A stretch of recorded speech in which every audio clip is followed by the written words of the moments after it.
Bienvenidos a MC Radio.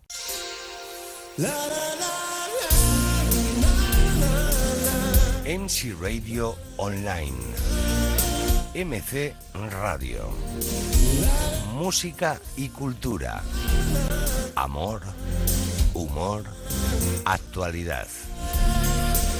Todo en MC Radio Online. Gracias por escucharnos.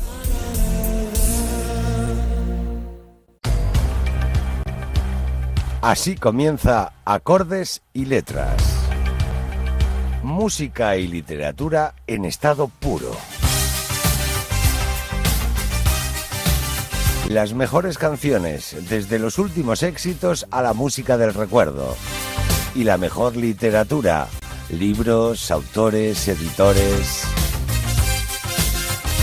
Todo ello en Acordes y Letras, con Michel Casas y en MC Radio Online, MC Radio.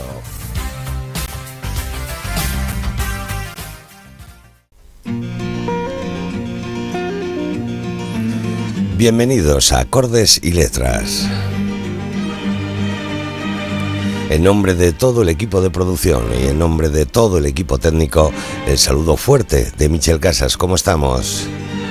En MC Radio Música y Cultura, en Acordes y Letras, hoy viajaremos hasta Lleida y hablaremos con la poeta Paquita Di Pego Díaz, autora de poemarios como Noches Nómadas o Hallazgos de Lobos y de Mar. Estoy seguro que va a ser muy interesante hablar con ella. También tendremos con nosotros al psicólogo y escritor Rafael Santandreu. Rafael estuvo en Bilbao en el Aula de Cultura del Correo, acompañado por la periodista Alicia San Juan, y estuvo presentándonos su nuevo trabajo, Nada es tan terrible, apasionante. La música que nos acompañará será la de Alan Walker. En este larguísimo programa, hoy dura casi 2 horas, de Acordes y Letras, recordaros que lo podéis escuchar o también lo podéis ver a través del canal de YouTube de MC Radio. Todo esto y mucho más en Acordes y Letras. El bosque sabe tu nombre, de Alaitz Leceaga. Soy Alaitz Leceaga, autora de El bosque sabe tu nombre. Esta historia está ambientada en una mansión en el Cantábrico. Sus protagonistas son 2 hermanas gemelas con un don extraordinario. Es una historia de celos, venganzas y amores imposibles. Espero que la disfrutéis. El aire húmedo y oscuro del bosque me acarició la mejilla igual que la garra de una criatura invisible. Avancé esquivando los helechos de grandes hojas rugosas y pasé por encima de las raíces retorcidas que se asomaban aquí y allá entre los altos árboles. A lo lejos se escuchaba el rugido furioso de las olas del Cantábrico en el acantilado. Entonces oí un sonido extraño a mis espaldas.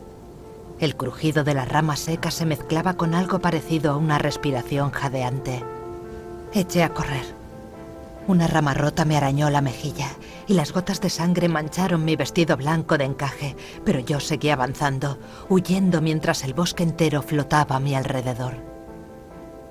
Abrí la gran verja de hierro de la entrada y vi por fin la silueta de Villa Soledad, con su imponente torreón y sus tejados verde esmeralda. Pronto pude sentir el calor de las luces de la casa encendidas cerca de mí. Respiré aliviada, aunque sabía que dentro de la mansión de mi familia se escondían tantos secretos y peligros como en las profundidades del bosque. Un secreto oculto en lo más profundo del bosque. Una mansión azotada por las olas. 2 hermanas enfrentadas. Un linaje de mujeres con un don extraordinario. Vive la emoción de una gran historia. El bosque sabe tu nombre, de Alaitz Leceaga. Una de las abadías más bellas del mundo. Un monje asesinado en extrañas circunstancias. Un secreto que no debe ser descubierto. Vuelve el autor del castillo con un thriller histórico de máximo suspense en un fascinante escenario medieval. El monasterio de Luis Zueco, publicado por Ediciones B. La Sinfonía del Tiempo. Álvaro Arbina.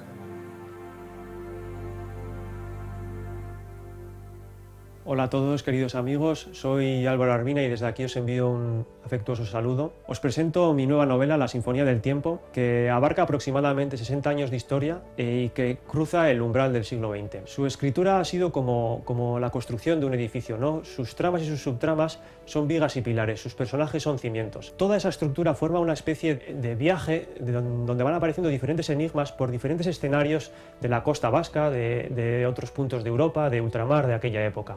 El verdadero reto de su escritura ha sido que todas esas piezas encajen a la perfección, que parezcan haber nacido para estar una junto a la otra. Que sientas ese hechizo de lo narrado, ¿no? Que eso es lo que me apasiona como escritor, conseguir esa sensación con una novela, que a veces incluso olvides que lo que estás leyendo ha sido escrito por alguien. Que sientas que formas parte de esos personajes, que a veces eres como ellos, ¿no? Y bueno, desde aquí os animo a su lectura porque al final una novela no es nada sin los lectores, ¿no? Un manuscrito, una historia sin ser conocida, pues parece que es una historia sin llegar a completarse, ¿no? Un fuerte abrazo a todos. La novela que todos recomiendan. Una poderosa familia de la industria vasca que vive entre fantasmas y leyendas. Una joven escritora que trata de desentrañar la misteriosa desaparición de su marido. Un científico dispuesto a descifrar la sinfonía oculta tras el curso de la historia. La Sinfonía del Tiempo. Álvaro Arbina.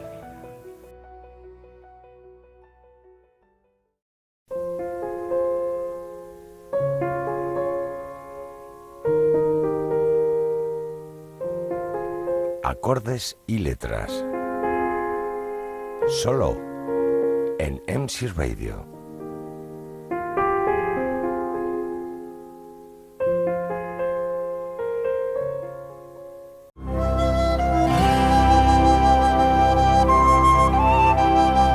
El Rincón del Poeta.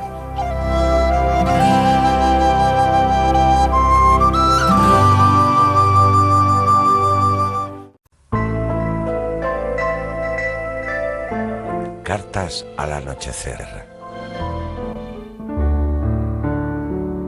Vértigo en la ausencia. Paquita Di Pego Díaz.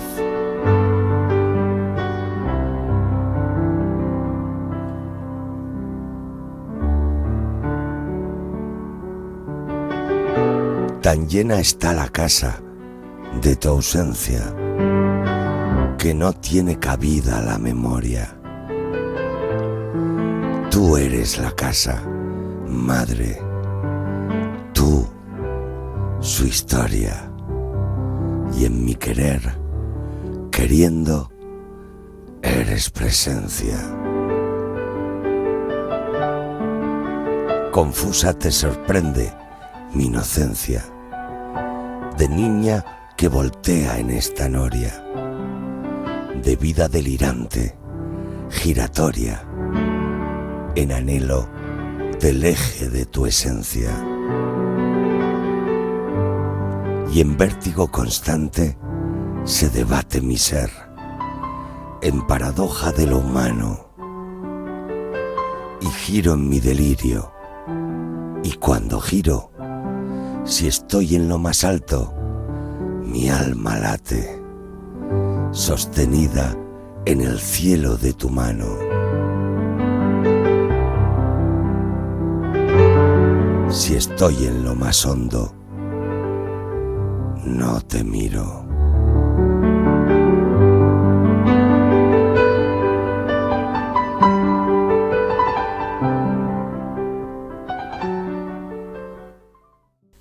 Vértigo en la ausencia es el poema que acabamos de escuchar en nuestras cartas al anochecer. Y es que hoy en el Rincón del Poeta vamos a dedicar nuestro tiempo a charlar con la poeta ilerdense Paquita Di Pego Díaz. Vamos a viajar virtualmente hasta allí y charlar con ella. Paquita Di Pego, es un placer tenerte con nosotros en MC Radio, en Acordes y Letras. Hola Michelle, pues encantada y agradecida de estar aquí con vosotros. Un placer y privilegio venir a Acordes y Letras. El privilegio es nuestro, Paquita. Muchas gracias por estar. Paquita Di Pego es una gran poeta, como hemos podido escuchar ampliamente en Cartas al Anochecer, y de la que también escucharemos hoy varias poesías a lo largo de la entrevista. Tienes editados 2 poemarios, ¿no? Paquita, Noches Nómadas y Hallazgos de Lobos y de Mar, poemario por el que te otorgaron el premio Treciembre de Poesía, así como varios poemas más publicados en varias antologías. Escuchando tus versos, uno se da cuenta de que la poesía es parte de ti. Yo creo que desde que naciste, aunque por decirlo de alguna manera profesionalmente, comenzaste hace no muchos años, en el año 2009. ¿Qué ocurrió para que esto fuera así? Bueno, antes de contestar, quisiera puntualizar una cosa. Discrepo de lo de gran poeta. Es un título que me va enorme. En absoluto. Aunque te agradezco esa mirada tan generosa a mi poesía. Hay algo que sí es una constante para mí, y es el aprendizaje continuo, y así será hasta que me muera. Espero. Creo que en nuestra corta vida no tenemos tiempo para mucho más.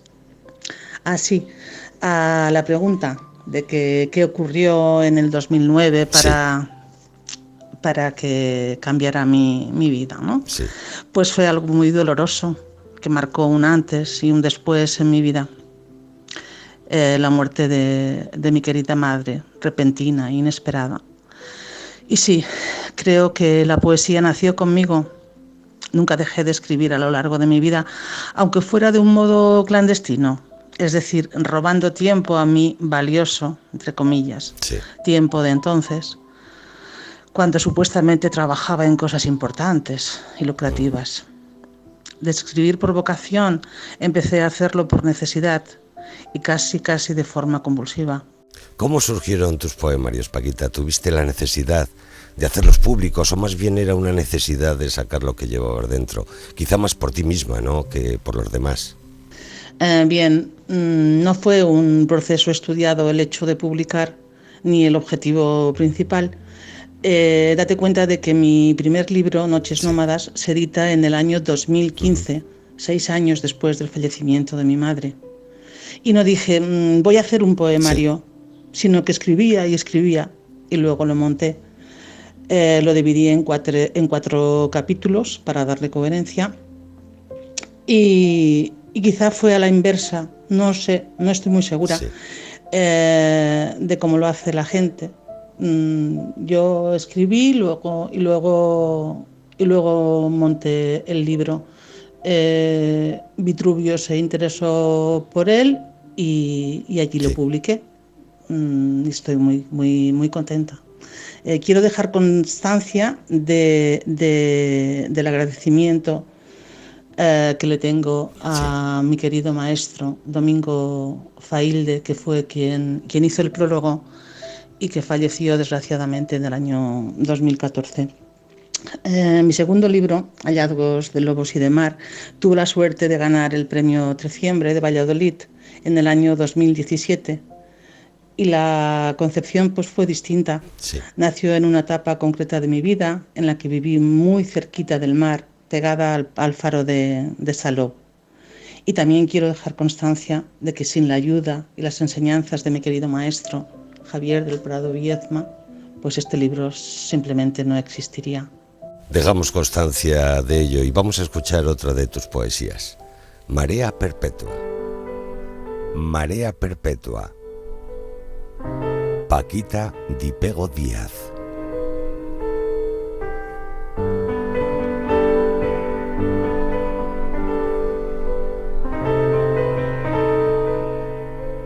Si acertara, ¿en qué delirio detenerme cuando en ti me sostengo? ¿Acaso en la ola mansa y su cadencia de la playa apacible? ¿Acaso en el bramido y la tormenta con su espuma de furia estallando en la roca? En el mar, sí, en el mar, siempre.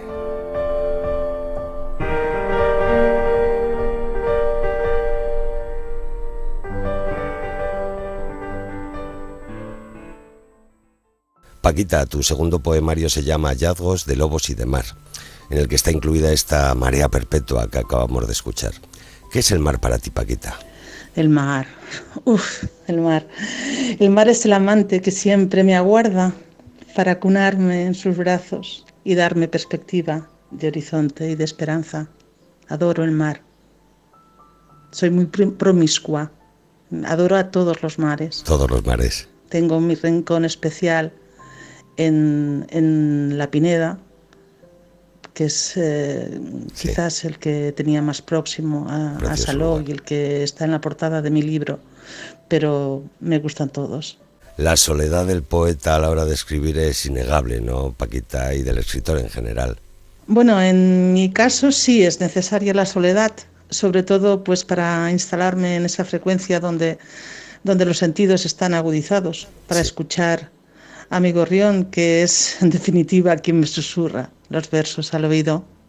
¿En serio? Sí, no te rías. No, lo sé.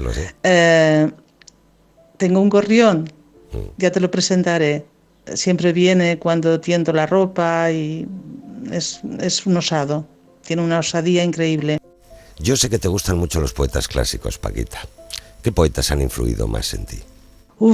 Esa pregunta sí que es comprometedora. Porque nombrar a algunos sería discriminar a una lista infinita. Bueno, me mojaré un poco. Diré un hombre y una mujer. Venga. Juan Ramón Jiménez y Sor Juana Inés de la Cruz.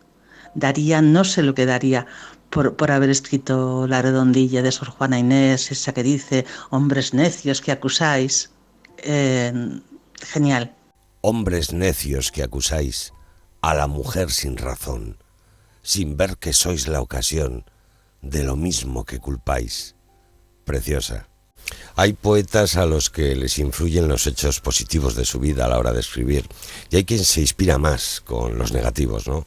Hay poetas del amor y poetas del desamor. ¿Qué te inspira a ti más, Paquita?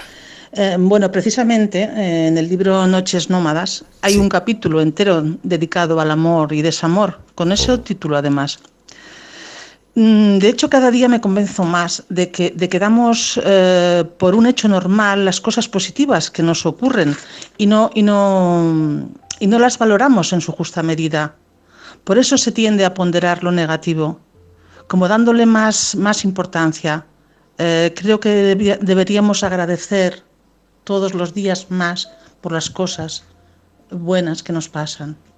No sé, es una sensación que cada día la estoy madurando más.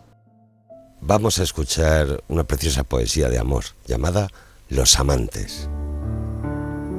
Amantes. Paquita Di Pego Díaz.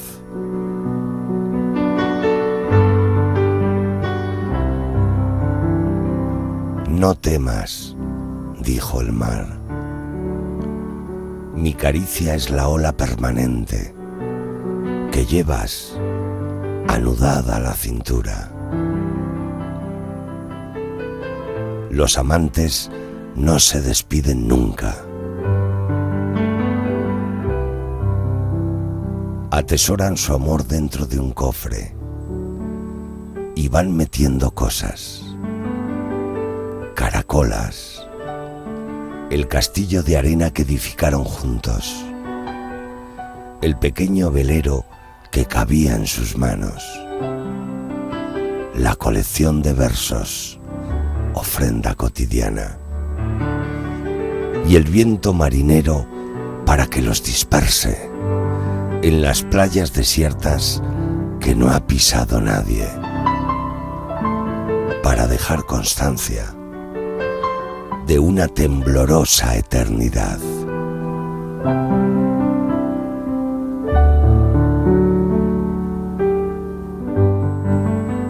Ya os decía que era una auténtica preciosidad. A mí me encanta, yo tengo debilidad por esta poesía de Paquita. Paquita, la memoria popular cree que los poetas son seres extraños, que escriben de noche inspirados por la luz de la madre luna. No sé si es tu caso, tú eres más de amanecer que de anochecer, ¿no? Lo de extraños te doy la razón. Como decía mi maestro Failde, la poesía es una enfermedad crónica e irreversible. Bueno, no Sí. creo en la búsqueda de la inspiración, perdón, ni en las musas que vienen Sí. a un escenario concreto. Y sí, suelo madrugar. Me gusta ver cómo amanece. Además, a esa hora los pájaros están muy alborotados y es una delicia, de verdad. ¿El poeta, Paquita, tiene que ser disciplinado a la hora de escribir o la inspiración llega cuando ella quiere? La poesía se escribe cuando ella quiere. En lo que sí creo que debe ser disciplinado el poeta es a la hora de corregir y no cansarse de esa labor que puede resultar tediosa algunas veces. No hay que conformarse con ese prurito emocional que nos Sí. impulsa a escribir como por arte de magia. No digo que no pueda salir bien algunas veces, pero normalmente hay que trabajarlo. Y hay que leer mucho a los poetas mayores, leer mucho Sí. más que escribir, en mi opinión, vamos. Nuestra querida amiga y poeta María Jesús Mingot, a quien dentro de muy poquito tendremos también aquí en el Rincón del Poeta y podremos hablar con ella. Ella siempre dice que ella escribe con sangre. ¿Con qué escribe Paquita Di Pego? ¿Con el alma, con el corazón? Mira, precisamente María Jesús Mingot es de los poetas mayores, de esos que te hablaba en la respuesta anterior, Sí, que existen hoy en España. qué De ella se razón aprende tienes. al tiempo Sí. que se disfruta, una joya en todos los aspectos. La admiro muchísimo como persona y como poeta. Bueno, yo escribo con sangre también, en el sentido que creo que lo dice Sí, María yo también. Jesús, solo que su sangre es azul, porque su rango pertenece a un nivel más superior. Así lo creo. Estoy totalmente de acuerdo contigo, Paquita. María Jesús Mingot es muy especial como persona y como poeta, pero tú también, ¿eh? Es innegable que los poetas perciben la vida con una sensibilidad especial. Donde otros quizás solo ven hechos, el poeta percibe sentimientos. ¿Estás de acuerdo? Efectivamente, todas las cosas tristes que ocurren, y son muchas, desafortunadamente, son una herida a los ojos del poeta. No por eso eres la última Coca-Cola del Claro, desierto, simplemente ocurre y ya está. Vas sí. por la calle, ves un mendigo o, no sé, Mm, un perro que crees abandonado,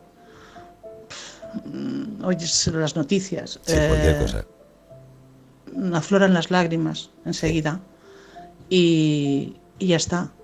claro, Es así. claro. La sensibilidad quizá es distinta, lo palpas todo distinto, como una herida, sí. Yo siempre he dicho que los poetas son personas normales, pero que tienen una sensibilidad especial.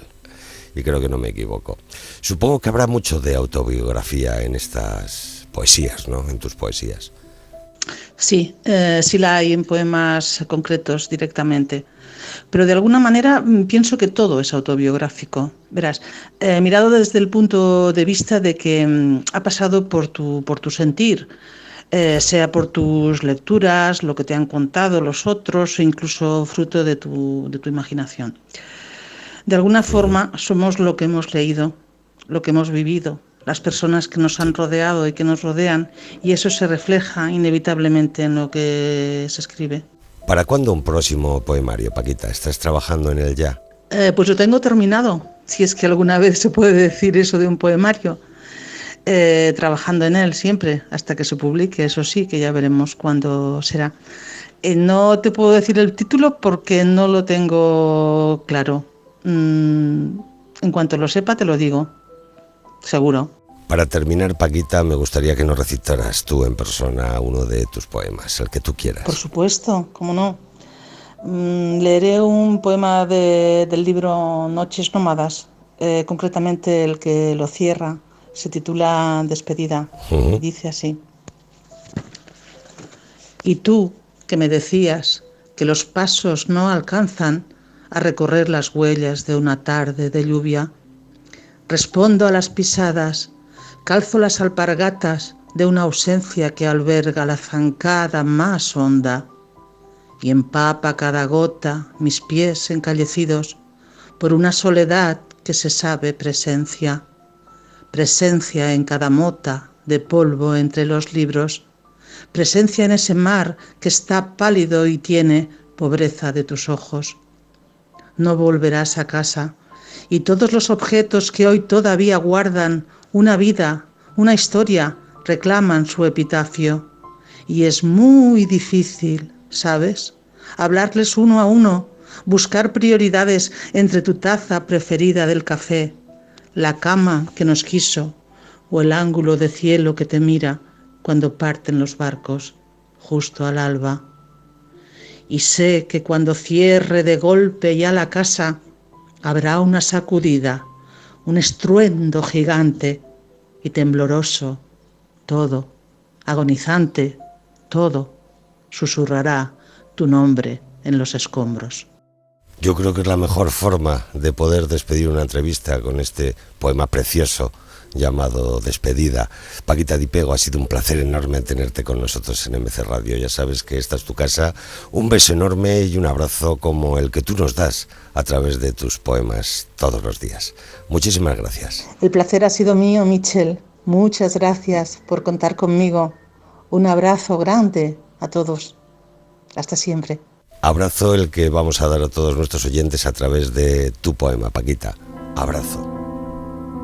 Abrazo. Paquita Di Pego Díaz.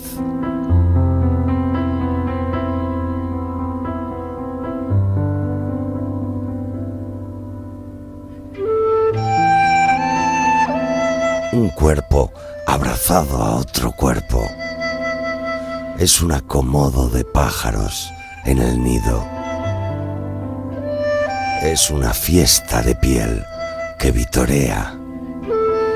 Es un inesperado viaje. El rechazo indefinido de la muerte. Es un hallazgo y choque con la vida. Cuando dos cuerpos se topan y se abrazan, a poder ser desnudos, de ropa y de rubores, los relojes debieran averiarse para que el tiempo fuese un simulacro.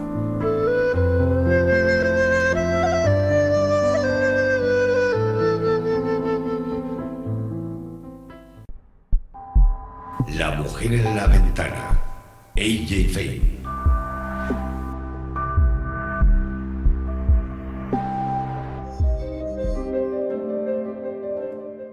Una mujer vive sola, recluida en su casa de Nueva York, sin atreverse a salir.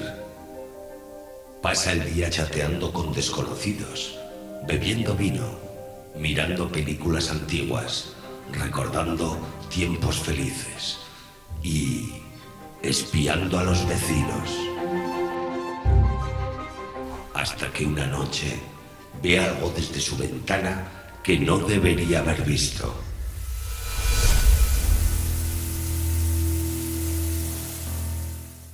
La mujer en la ventana, de A.J. Fane. Hubo un tiempo en que sobre la Tierra coexistían dos especies humanas, sapiens y neandertales. ¿Qué ocurrió para que una de ellas desapareciera?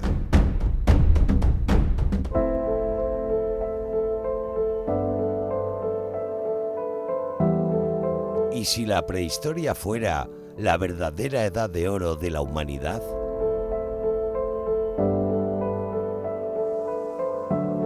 Descubre la novela La canción del bisonte, de Antonio Pérez Henares.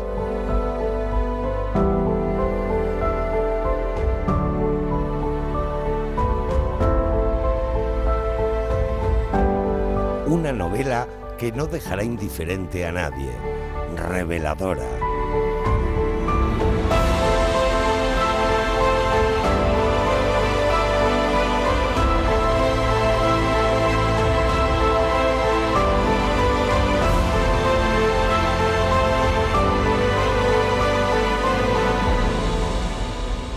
La canción del bisonte, Antonio Pérez Henares.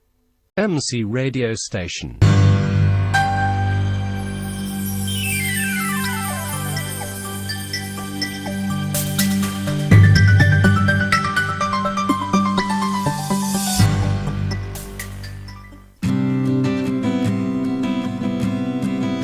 Continuamos adelante en Acordes y Letras.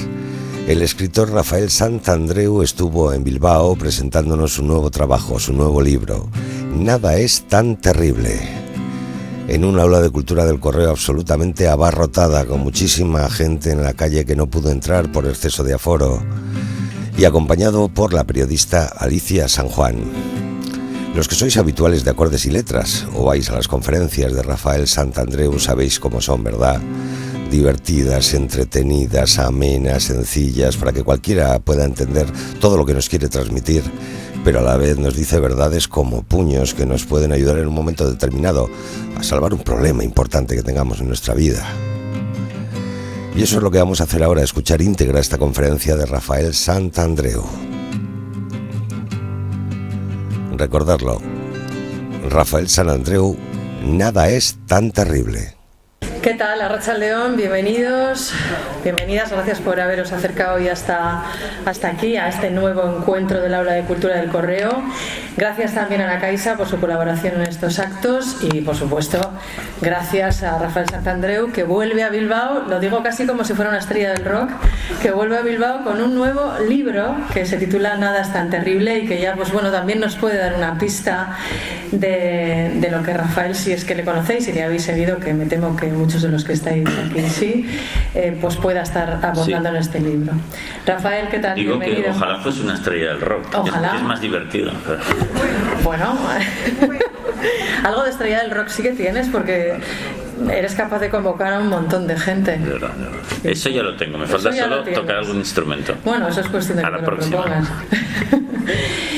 Bueno, pues hoy vas a hablar de tu nuevo libro, Nada es tan terrible, que es, de nuevo, tienes la generosidad de aportarnos nuevas claves y herramientas para intentar al menos entrenarnos y a lo mejor conseguir que la mayor parte del tiempo posible que estemos aquí seamos felices, ¿no? Y plenos, porque eso es lo que le da sentido a la vida. Sí, yo creo que sí. Muchas veces me preguntan, oye Rafael, pero no hay mucha obsesión con esto de la felicidad. Y digo, hombre, pero es lo normal, porque es un poco como si la gente te dice, oye, pero Rafael, no hay mucha obsesión con esto de respirar. Vamos, joder, tenemos que respirar, ¿no? Es lo normal. Y claro, si no, la aspiración normal del ser humano es ser feliz. Es que si no, sería muy raro. Pero ¿no crees que hay tanto empeño por ser feliz como empeño también por no serlo? Porque luego también hay muchísima gente que se esmera por no serlo y lo acaba consiguiendo. Bueno, yo... Aunque no sea conscientemente. Claro, exacto. Yo creo que conscientemente nadie lo quiere ser. Lo que pasa es que, claro, lo hacemos mal y entonces acabas sufriendo más de la cuenta. Y entonces, eso sí. Pero no creo que haya nadie, porque hay una corriente por ahí de psicología, un poco psicoanálisis y tal, que llega... Si hay algún psicoanalista aquí, podemos tener un debate, más alto. Si hay algún psicoanalista aquí, podemos tener un debate, porque ya sabéis que yo critico el psicoanálisis, con todo el cariño, pero lo critico.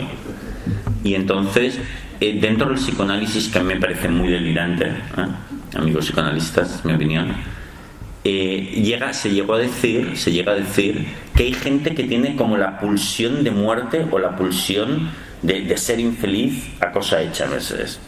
Ni de coña. Eso no lo tiene nadie, porque sería extrañísimo, ¿no? Los animales no quieren ser infelices, no quieren vivir, quieren ser felices por naturaleza.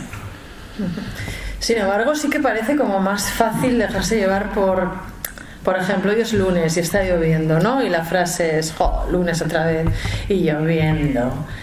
Es como más fácil caer en ese tipo de comentarios que trabajar el otro punto de vista, ¿no? El del entusiasmo, el de comenzar una semana nueva, qué bien que llueve, qué bueno es para lo verde, para los árboles. Yo creo que cuesta igual.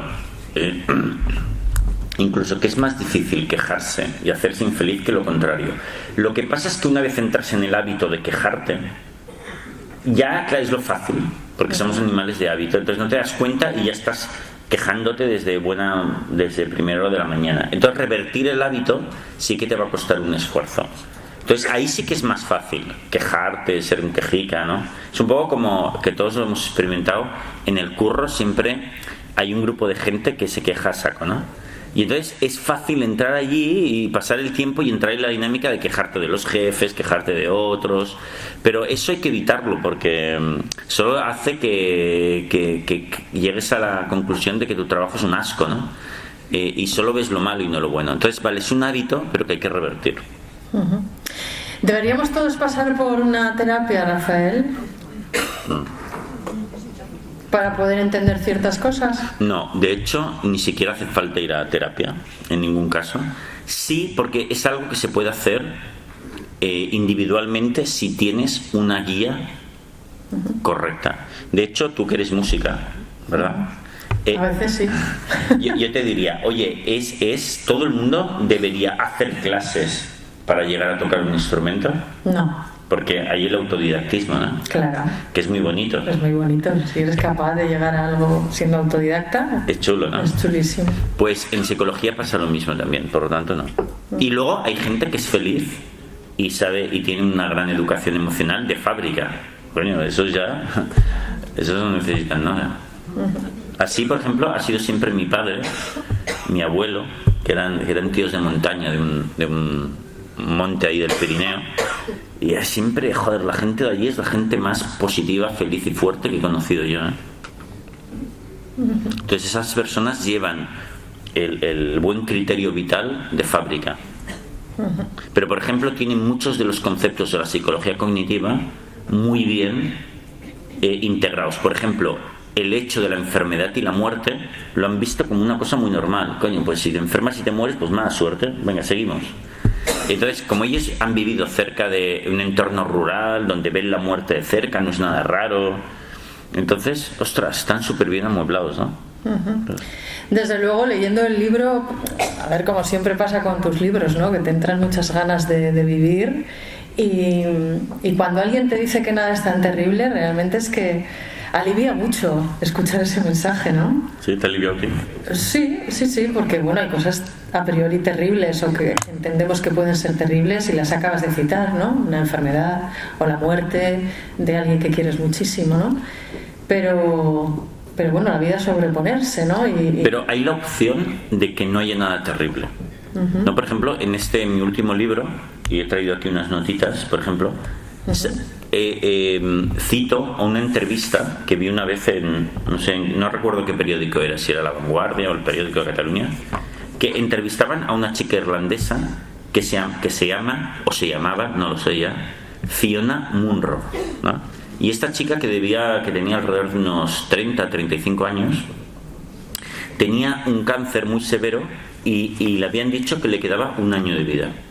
Entonces le entrevistaban y lo sorprendente es que ella sí que consideraba que eso no era terrible para nada. Incluso estaba feliz. Era muy sorprendente, ¿no? Entonces fíjate hasta qué punto ella se encontraba súper bien, que había decidido tener un hijo con su marido, a unas sabiendas que lo tendría y a los pocos meses moriría. Pero decía, bueno, mi marido quiere tenerlo, tiene fuerzas, tiene mucha ilusión, ¿por qué no? Fenomenal.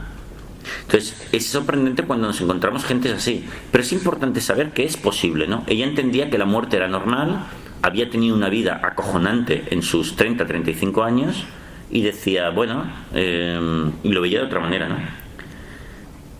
Entonces decía unas frases que os voy a leer aquí en la entrevista, que decía: el cáncer me ha enseñado que la importancia de la existencia no estriba en vivir mucho o poco, sino en tener una gran vida. Y es verdad, ¿no? Es decir, ¿qué es importante? ¿Vivir 150 años como un desgraciado o vivir 50 o 30 a tope? ¿Quién dice que hemos de vivir más o menos, ¿no?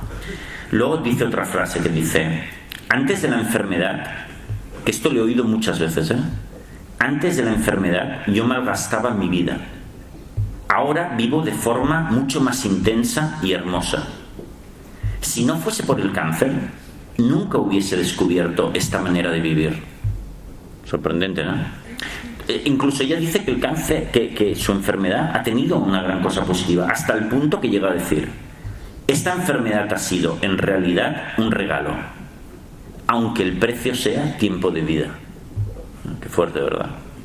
Pues por lo tanto, si Fiona Munro considera que morir al cabo de pocos meses no es el fin no es tan grave, joder, pues fíjate todo el resto de adversidades que vamos diciéndonos cada día, ¿no? Madre mía. Bueno, tú en el libro mencionas a mucha gente que vive con grandes dificultades, con discapacidades, gente que no ve, que no oye, que hace una vida plena, que por ejemplo, está contenta. Daniel Álvarez, de la ONCE. Ese tipo es un crack. Sí, bueno, hablas de él, lo describes como una persona alegre, entusiasta, su mujer también lo dice. Fijaos que es un tipo, Daniel Álvarez, es un tipo que desde pequeño, porque él primero se quedó sordo, me parece, por una enfermedad, como a los 5 años de edad, y a los 8 ciego por otra enfermedad. Y entonces, ¿sabéis qué pasa? Que la gente que es sorda y ciega es una cosa muy particular, ¿eh? Difícilmente aprenden a hablar, porque para aprender a hablar tienes que oírte. Entonces, si no te puedes oír desde pequeño, no aprendes. Entonces, fíjate que los sordociegos, que así se llaman, es una cosa muy particular, porque imaginaos que aquí hubiese un sordo ciego, aquí. Él, si no le tocas, pensaría que aquí no hay nadie. Porque claro, no ve a nadie, no oye a nadie, o sea, es el aislamiento total. De hecho, yo he visto algún documental sobre Daniel Álvarez, que por cierto es el director de la ONCE en lo que respecta a los sordociegos de España, y hacen un montón de trabajos para publicar libros que puedan leer con braille y un montón de actividades, ¿no? Entonces vi un documental sobre él que está colgado por YouTube, y entonces en una reunión en Madrid, él vive en Madrid, de sordociegos en un bar, y era acojonante, ¿no? Porque ves un grupo de 5 tíos tocándose así en silencio total, con los ojos cerrados, tocándose las palmas de las manos y teniendo una conversación y ríen así. O sea, es acojonante, ¿no? Porque dices, hostias, un silencio que te cagas en el bar, ¿no? Entonces, claro, es una cosa muy particular. Son personas que si no las tocas no tienen conexión con el mundo. Para hablar con ellos tienes que deletrear todas las letras. Para decir hola tienes que deletrear H-O-L-A. No tienen otra comunicación con el mundo. Bueno, pues es gente que yo os diré una cosa, y si veis el documental lo veréis. En su mayoría son más felices que el resto de la gente. Porque ya desde pequeños han aprendido que, bueno, que hay adversidades en la vida, pero que no son determinantes para tu felicidad. Entonces lo aplican a todo. Imagínate a ellos, no sé, cualquier adversidad pequeña. Pues dicen, eso no es nada. Si yo he superado 10.000 cosas. Entonces, no sé por qué te decía eso. Tú has mencionado dinero, la culpa es tuya. La mía. Tú has mencionado, o sea, que tengo yo descubrir de qué hilo he empezado a tirar para... Pues no, es que estábamos hablando de todas esas personas en las que citas en tu libro, porque tú has empezado hablando del caso de Fiona, que son un ejemplo de vida. Porque a veces, como se explica que gente que lo tiene todo no sea del todo feliz, y gente que tiene problemas importantes, objetivos, consiga sacar alegría y entusiasmo, ¿no? Sí, yo creo que los ejemplos son súper buenos porque son pruebas claras de que necesitamos muy poco para estar bien y que está todo en la cabeza, ¿sabéis? Entonces esos ejemplos yo creo que... Yo muchas veces, antes hoy comentaba en una entrevista que me han hecho, que yo muchas veces hago el ejercicio cuando tengo un problema, cuando me surge, alguien me hace una putada o tengo un problema, salen, y veo que empiezo a darle demasiada importancia, hago un ejercicio que os recomiendo. Por ejemplo, me imagino las 3 imágenes de estas 3 personas, bueno, los 3 últimos modelos que publico en mi libro, que son Michael J. Fox, el actor de Regreso al Futuro, que tiene Parkinson desde hace casi 30 años, que es una enfermedad bastante jodida, pero que el tío está lleno de actividades, dice que es más feliz que nunca, porque tiene una misión. Luego Jessica Long, que es la mejor nadadora paralímpica hasta el momento. Es una chica joven, guapísima, pero que le faltan las piernas. Y está llena de proyectos, tiene una vida hermosísima, ¿no? Y Daniel Álvarez. Entonces yo me los imagino a los 3, un poco en cadena. 1, 2, 3. 1, 2, 3. Y digo, bueno, ¿qué me dirían ellos? 1, 2, 3. Y luego un poquito, entonces digo, pues, a la mierda, no tengo un problema, es una minucia. Yeah. Y funciona. ¿Sabes? Si te haces el esfuerzo de detenerte y decir, bueno, vamos a ver, tranquilo, chico, funciona. Pero no funciona mágicamente, ¿no, Rafael? Hay que, no sé, hacer un trabajo, imagino, Porque esto no es coger y hacer el clic, no, tienes que hacer el clic, pero claro, ese clic que aparentemente es tan fácil y es una cuestión de segundos, pues no se produce inmediatamente, ¿no? Efectivamente, tienes que practicar, practicar y practicar hasta que esto es un nuevo hábito de pensamiento, ¿no? Yo recuerdo que una vez estaba en una conferencia en una ciudad, no recuerdo dónde, entonces en el turno de preguntas alguien me hizo una pregunta muy buena, ¿no? Que me preguntó: oye, Rafael, a mí me gustan mucho tus libros, he encontrado que cuando lo leo estoy como 2 o 3 meses fantástica, pero después vuelvo a comerme el coco, ¿no? Y entonces me decía: ¿qué pasa ahí, no? Y entonces yo creo que la respuesta era la siguiente, pero yo le decía: querida amiga, fíjate una cosa, joder, una vez lo conseguiste, lo hiciste tú, porque tú dejaste que te entrasen esas ideas en la cabeza. Hazlo otra vez, y otra vez, y otra vez, y otra vez, y otra vez, y al final un día se te quedará. Entonces es una cuestión de práctica, de hábito, porque claro, llevamos tantos años haciendo lo contrario, quejándonos como locos de minucias, que es verdad que ahora tenemos un hábito de la leche de entrar en eso, ¿no? Pues la única manera de revertirlo es hacer el camino contrario. Pero es divertido, ¿no? Y al final funciona un montón, ¿no? Bien, os voy a contar en primicia, porque esto no está en ningún libro, una cosa que igual sale en otro, que yo, por ejemplo, una disciplina que me autoimpongo, ¿no? Yo, por ejemplo, pues dirijo un equipo de psicólogos también que trabajan en Barcelona y en Madrid, y son bastantes, ¿no? Y bueno, y siempre pasan cosas, ¿no? También trabajo con una editorial, tal, que hay todo un número de gente, o sea, trabajo con gente, ¿no? Y como os pasará a todos, a veces suceden cosas que salen mal, ¿no? De repente, pues mira, una cosa mal, alguien ha hecho algo mal, alguien que debería hacer una cosa lo hace de otra manera y lo hace mal, ¿no? Que esto nos pasa a todos, ¿no? Y entonces yo me conozco ya un poco y sé que tengo un primer momento de cabreo, de decir, me cago en la leche, ya han hecho mal. Y entonces lo primero que me viene a hacer es una llamada, enviar un mail, armar un pollo, ¿no? Y entonces, como me conozco, tengo una disciplina de 3 pasos que cada vez hago mejor. La primera es, me prohíbo reaccionar en el momento y me digo, pausa, Rafael, ok, anótalo, el problema que ha habido, y te encargas mañana o pasado. Hoy no, prohibido. ¿Por qué? Porque me han sucedido muchas cosas que al día siguiente o al pasado primero veo que me he equivocado yo, que esa persona no había tenido un error, era mi percepción, y la mayor parte de las veces, aun cuando habiendo hecho un error, tampoco era una cosa muy importante. Pero en el momento de tal, pues no lo ves claro. Entonces digo, no, pues el momento me lo prohíbo. Siguiente paso, al día siguiente vuelvo a revisar el tema. Digo, a ver, ¿qué pasó? Ha habido este fallo, quizás esta persona ha cometido este fallo o esta negligencia, y entonces compruebo si es verdad o no. Muchas veces no, ya te digo, me había equivocado yo. Pero si es verdad que ha habido un fallo, el segundo paso es la renuncia, que es decir, ok, esto es tan importante, joder, ¿qué pasa? Que si esto no sale bien es el fin del mundo, la guerra nuclear. ¿Soy tan débil que necesito esto para poder ser feliz en la vida? Claro que no.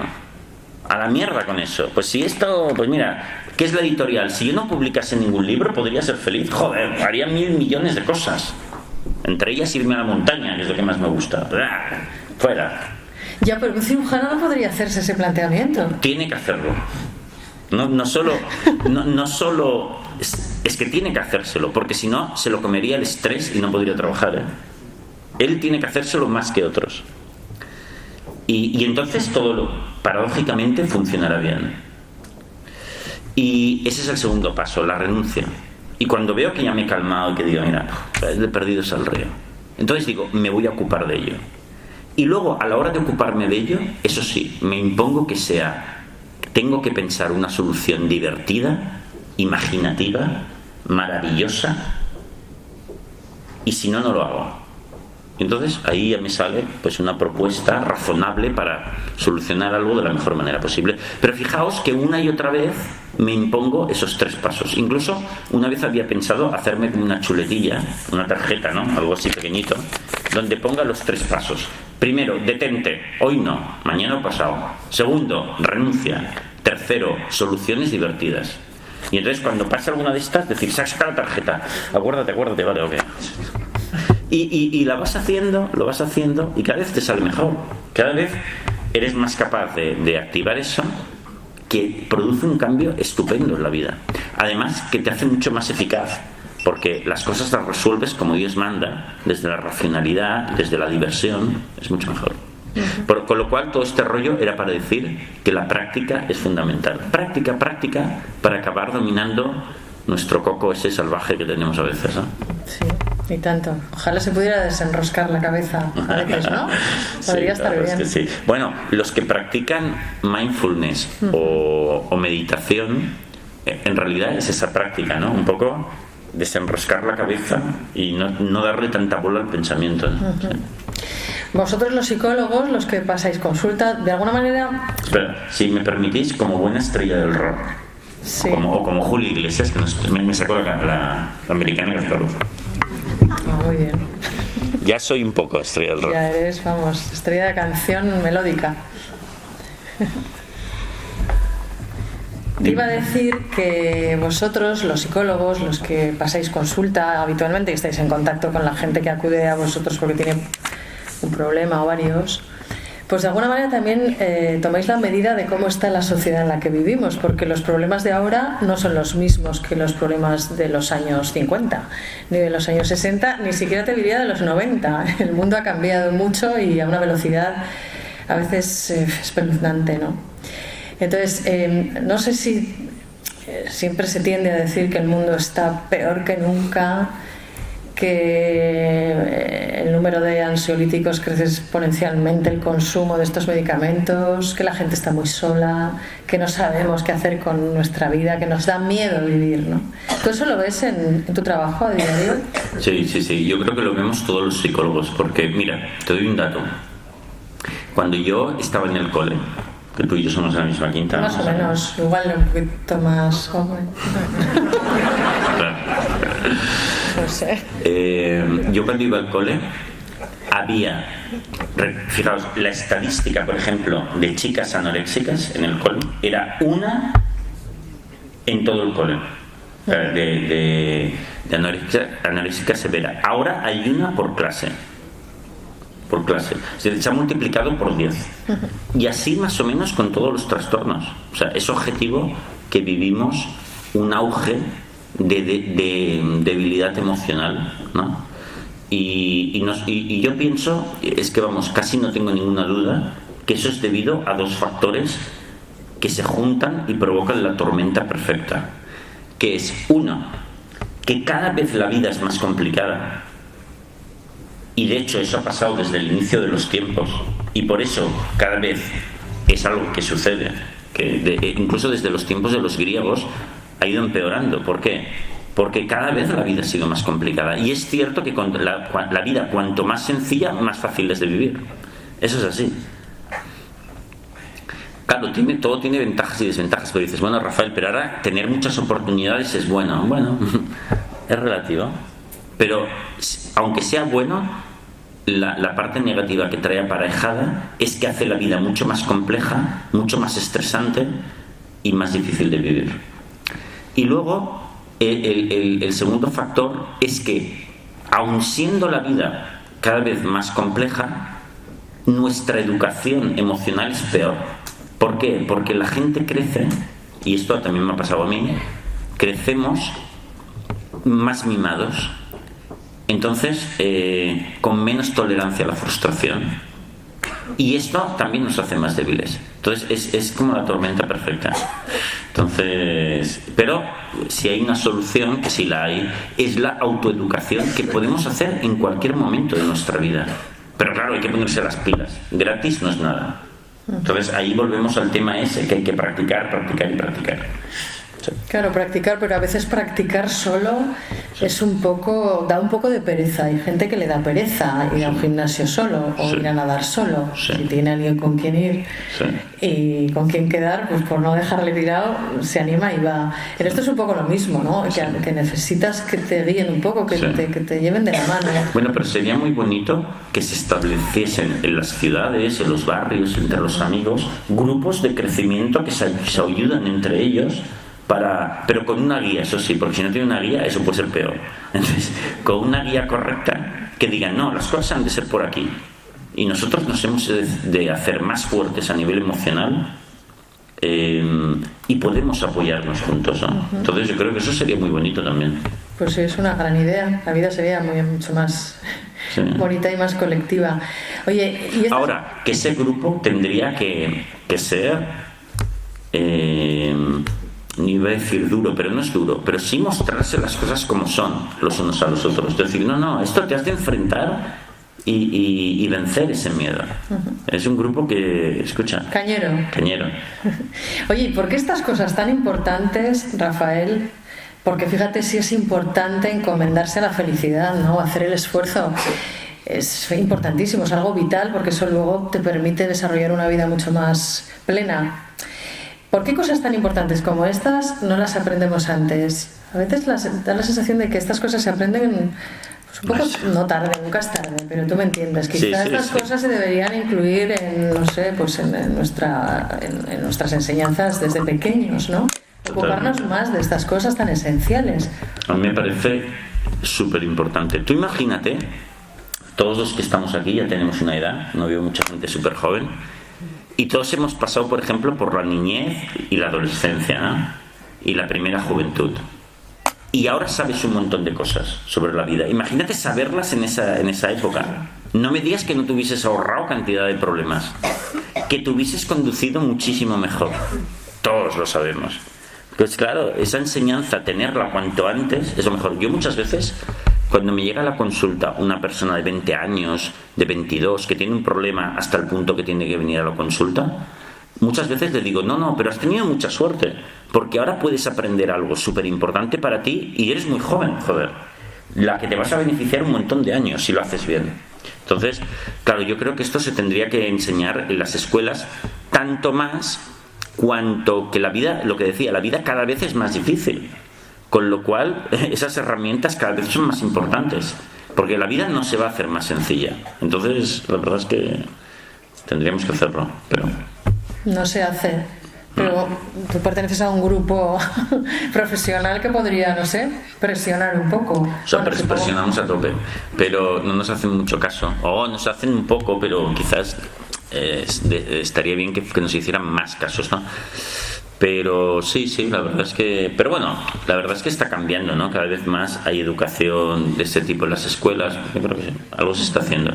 También hay mucha confusión en el mundo del crecimiento personal. También si das con malas manos, entonces claro, primero hemos de aclararnos todos qué es lo que funciona. Y eso ya es un primer paso. A ver, el mundo no es perfecto. Y hemos de asumir que no lo es. Yo, por ejemplo, muchas veces me vienen a ver casos que son los siguientes.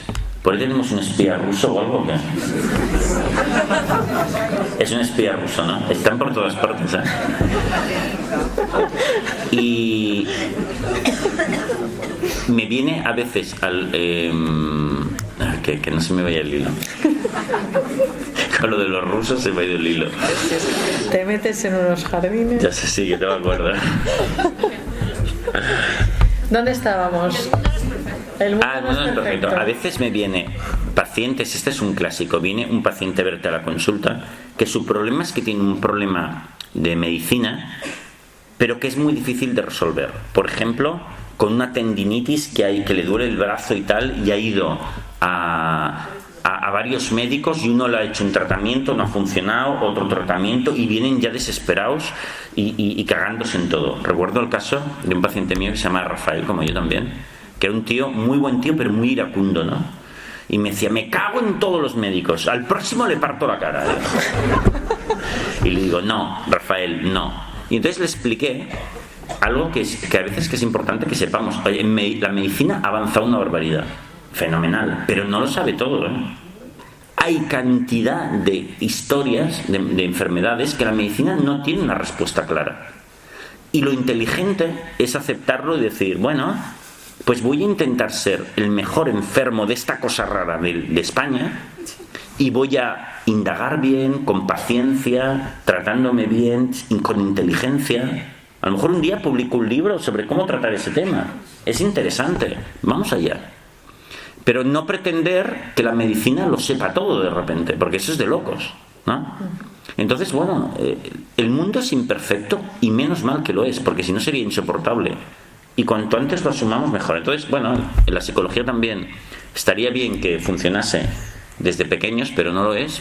Bueno, ¿quién necesita tanta perfección? Yo no. Bueno, a ti se te nota mucho que disfrutas con tu trabajo y que te hace feliz ayudar a los demás, ¿no? Ayudar a los demás genera endorfinas. Eso es, ¿no? Eso es como, no sé si es una verdad científica, pero no sé, tú que ayudas a los demás. ¿Tu felicidad en qué medida depende de ese hecho de ayudar a los demás? No, nada, no depende cero de eso, porque podría hacer otras 1000 cosas y te harían igualmente feliz. Y disfrutaría por un tubo también. Yo, por ejemplo, a veces pienso, ostras, si me voy a la montaña a criar animales, molará también. Sí. No sé, criaré unos bueyes de la leche, ¿eh? Entonces, no, hay 1000 maneras de ser feliz. Ahora, la que tengo me mola mucho también. Y es un trabajo precioso, ¿no? Entonces, hay 1000 maneras de ser feliz, ¿no? Por ejemplo, estar en contacto con la naturaleza también da un subidón buenísimo, ¿no? Bueno, lo bueno es que hay 1000 maneras.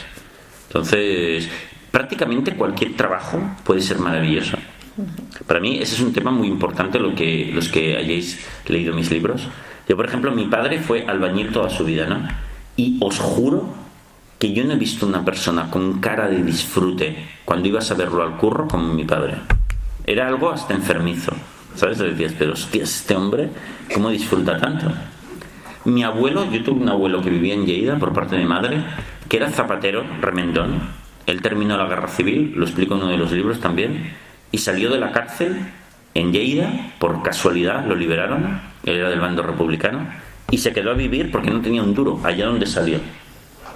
Y se puso a trabajar de aprendiz de zapatero remendón y luego durante muchísimos años fue zapatero remendón. Él te hablaba de su oficio como zapatero, acojonante.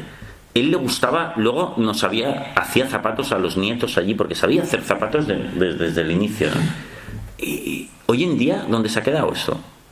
Hoy en día le dices a un chaval, ya verás lo guay que será ser zapatero remendón, y te pega. Y es un gran error, porque ya que hemos de trabajar, disfrutemos increíblemente de la vida, ¿no? Cuando digo esto, alguien me dice, bueno, Rafael, qué morro tienes. Tú que eres psicólogo, que es un trabajo muy chulo, claro, sí es fácil decirlo, ¿no? Pero ¿no sabéis la de psicólogos que hay amargados con su trabajo? Que te dicen, es que es aburridísimo aguantar a la gente.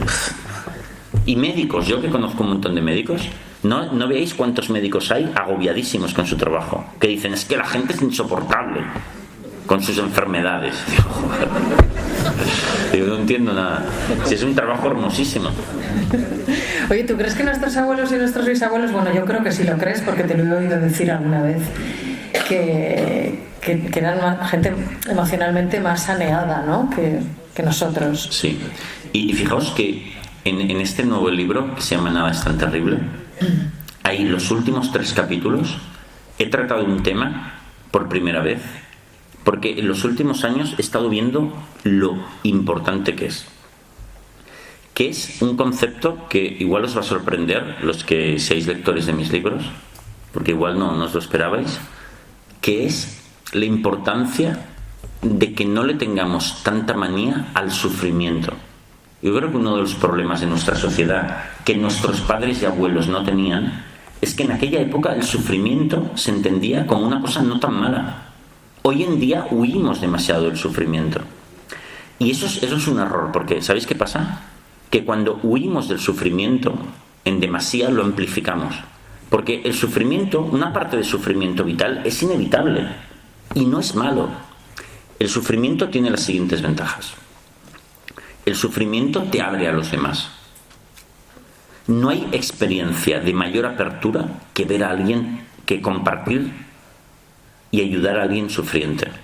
Yo he hablado muchas veces de mi amiga Tina Pereire, que es la directora del Hospital Sant Jan de Déu, que yo tengo mucha relación con ellos, ¿no? Son más de 500 voluntarios que trabajan en el hospital infantil más grande de España, y sobre todo ayudando a los niños y a las familias de los niños que están muy malitos. Claro, hay niños con cánceres muy severos, con amputaciones, con todo tipo de enfermedades. Son voluntarios que van y dedican allí una mañana o una tarde a la semana comprometidos en estar ahí. Y tienen una experiencia de amor, de apertura a esos padres y a esos niños, que se abren como jamás verás en otra ocasión en tu vida, ¿no? Ahí las caretas desaparecen y ahí entran el amor puro y duro. Entonces allí fijaos que los voluntarios que van allí van voluntariamente y no para llorar, sino para tener una experiencia de apertura maravillosa, ¿no? Entonces el sufrimiento no es tan malo. El sufrimiento te permite conectar de una manera íntima con la gente y esa experiencia es maravillosa. Primera cosa. Segunda ventaja del sufrimiento. El sufrimiento, si lo pasas mirándole a los ojos, sin miedo, te aclara el sistema de valores. Porque entonces se ve muy claro lo que realmente es importante en la vida y lo que no. ¿No? ¿Qué es lo importante en la vida? Joder, pues amar a los demás, hacer cosas bellas por ti y por los otros. Y todo lo demás no importa. Entonces, eso que el ser humano, que muchas veces vamos un poco perdidos en el mundo, coño, te aclara. Hostia, incluso la gente sufriente como Fiona, esta que hemos visto, la irlandesa esta, de repente, si le miras a los ojos al sufrimiento y no le tienes miedo, dices, coño, yo en la vida quiero hacer esto, joder. Y lo demás no me importa. Y pierdes los miedos. Y te aclara mucho. O sea, que es una oportunidad. Luego, cuando salgas de ahí, vas a salir muy fortalecido. Y vas a salir con mucha más capacidad para la felicidad. Esto, por ejemplo, le sucede a la gente que ha tenido una gran enfermedad y la ha superado, con los ojos abiertos, que dice, uy, yo a partir de ahí ya no me preocupo de chorradas, disfruto de mi familia, vivo de otra manera. Porque le ha aclarado el sistema de valores, joder. Otra cosa buena del sufrimiento. Y tercero, un punto increíble, que los psicólogos lo aprendemos muy bien, es que si tú miras de cara al sufrimiento, a las emociones súper chungas y no le tienes miedo, bajan. Y también si no les haces caso, y tú llevas tu rumbo, bajan. Pierden fuerza, se hacen más pequeños. Es un poco como cuando las personas nos hacemos como autoinmunes al alcohol, por ejemplo. Si tú bebes alcohol, cada vez necesitas más alcohol, cada vez te emborracha menos. ¿Por qué? Porque el cuerpo se adapta. El cuerpo es increíble la capacidad de adaptación que tiene. Incluso a los venenos nos podemos adaptar. Pues lo mismo pasa con el sufrimiento. Pero siempre, si solo lo miras de cara, no le haces caso y sigues con tu vida. Entonces el sufrimiento se baja el umbral. Y tú te haces una persona mucho más libre. Mucho más fuerte. Entonces, por lo tanto, el sufrimiento no hay que verlo como una cosa tan rechazable, sino como es una oportunidad para hacerte más fuerte, más capaz, más vivo, con un sentido vital más guapo en la vida. Por lo tanto, pasar un periodo de sufrimiento en tu vida por alguna razón es una experiencia maravillosa que te va a liberar. Y también, si no lo haces, lo vas a amplificar y te vas a volver cada vez más débil. Con lo cual, y esta digamos que es una parte, digamos, que de la psicología, que en psicología esto se llamaría psicología conductual, que con los años he visto que cada vez es más importante. Existe la psicología cognitiva y la psicología conductual. Y esa parte, para mí, ha sido un descubrimiento, bueno, es muy largo de explicar. Tratando con cierto tipo de pacientes, cada vez he visto más claro que esta parte es más importante. ¿Y tú, Rafael? O sea, nos hemos puesto serios de repente. Bueno, pero eso está bien también, ¿no? Que puede ser serio. Oye, esto es como una película, ¿no? Que va pasando por diferentes niveles, ¿no? El final será la fiesta final. El final lo ponéis vosotros. Perdona, al final habrá como turno de preguntas. Sí. Vamos a hacer eso. ¿Queréis que haya turno de preguntas? Sí, ¿verdad? Venga. Oye, por cierto, para el final se me ocurre una experiencia, se me acaba de ocurrir. Fuegos artificiales. Baile, no. Lo que podemos hacer es que aquí seguro que hay muchos lectores ya de mis libros. Si alguien especialmente se anima a contar cuál ha sido su experiencia de cambio y transformación haciendo este tipo de psicología, yo creo que lo agradeceremos todos, porque ver experiencias de cambio es guay, porque te anima a seguir, ¿no? Sí. Yo quería preguntarte por la depresión, que también es un término muy instalado en esta sociedad en la que vivimos, ¿no? por la depresión, por cómo se aborda la depresión desde algunos ámbitos de la psicología. Tú además no entiendes la depresión como una enfermedad, como una patología, ¿no? ¿O sí? Es que casi yo prácticamente no entiendo nada como una patología, porque el estrés, la ansiedad, incluso los complejos, tampoco es una patología, es una neura que todos podemos tener un poco y que si no la manejas bien te puede llevar al límite, pero eso llamarlo patología, no, son cosas que son como trampas mentales en las que podemos caer todos. Oye, ¿y cómo ve la psicología? Yo tengo mucha curiosidad por saber qué opinas de esto que te voy a decir. El comportamiento de los políticos, que son unos seres que están... No lo digas por Rafi Fuentes. No estaba pensando en ella, ¿qué va? No. En general, cuando estabas diciendo esto de que hay que saber discernir qué es lo importante en esta vida y qué no es lo tan importante, y finalmente concluyes hablando del amor, de la generosidad, de las cosas bellas, me han venido muchos políticos a la mente, ¿no? Gente que tiene un puesto de trabajo, que tiene una responsabilidad importante, que nos representa a los ciudadanos y a los que no sería descabellado pedirles que fueran un poco más amorosos, ¿no? Y más puros y racionales. Y honestos. Entonces, ¿tú cómo ves estos comportamientos? Tú como psicólogo, en parte te tienes que parecer apasionante, ¿no? Pero ¿sabes qué pasa? Que a ver, no se diferencian nada del común de la gente. Es decir, si miras en las empresas, hay, por ejemplo, en el capítulo de la honestidad, en las empresas también hay honestidad, pero también mucha deshonestidad. Por ejemplo, mirad lo de las preferentes que hicieron los bancos. Mirad lo de Telefónica. Las telefónicas nos han robado dinero a todos, aunque sean pocos céntimos, pero entre todos se llevan una pasta. Hay mucha deshonestidad también hay mucha honestidad. Yo, por ejemplo, a veces tengo entre seguidores de mis libros, hay dueños de empresas y directivos que se han conducido de una manera honesta y para ellos ha sido fundamental. Antes estábamos hablando con unos amigos de unos libreros que nos parecen súper honestos, ¿no? Que tienen un conjunto de librerías en España y que a mí me parece una gente maravillosa, ¿no? Bueno, hay de todo. Y cuidado, que entre las familias también hay mucha deshonestidad. Hay acuerdos de cuidar a los padres y hay quien se escaquea fastidiando a los hermanos. O sea, aquí cuecen habas en todos lados, ¿sabes? Políticos y no políticos. Y seguro que entre los políticos también hay gente maravillosa. Hay de todo. Entonces yo lo que creo que hemos de pensar que aquí, siendo todos pecadores y siendo todos maravillosos, las dos cosas, lo que hemos de pensar en qué maneras podemos producir saltos, soluciones maravillosas para que todo el conjunto de la sociedad sea más honesta. A mí es un punto que me interesa un montón, ¿no?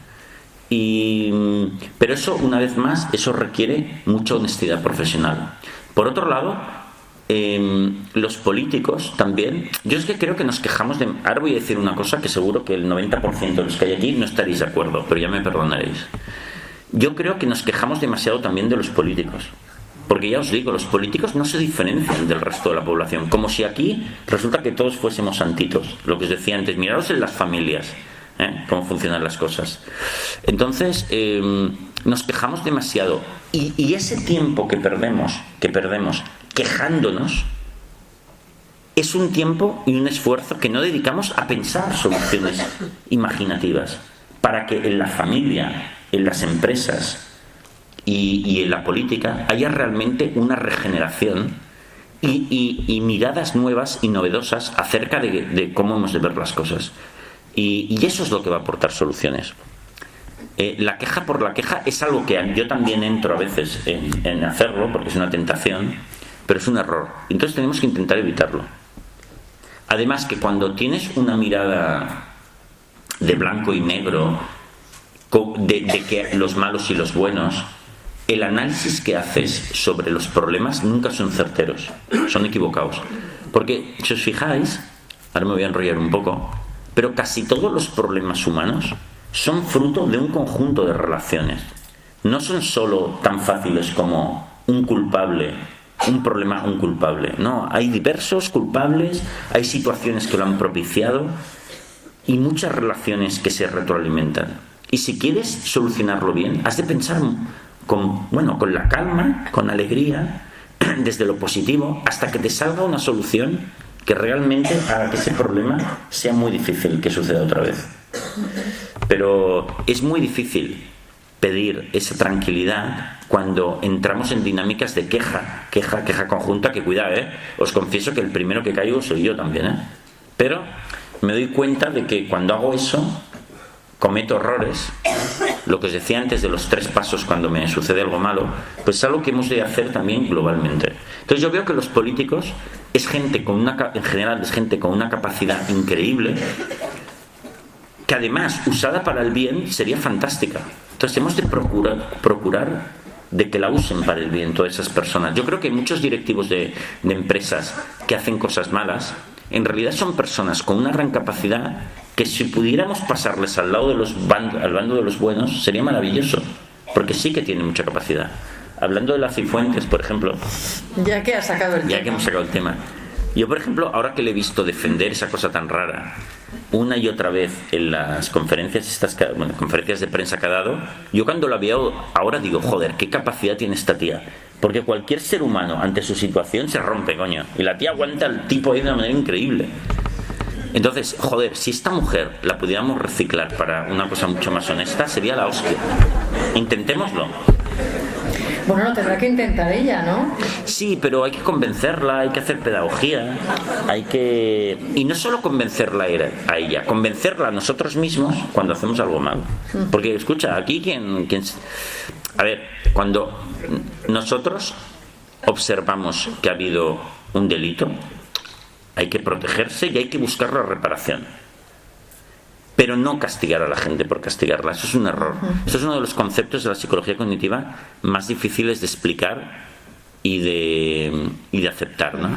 El concepto de aceptación incondicional de todo el mundo.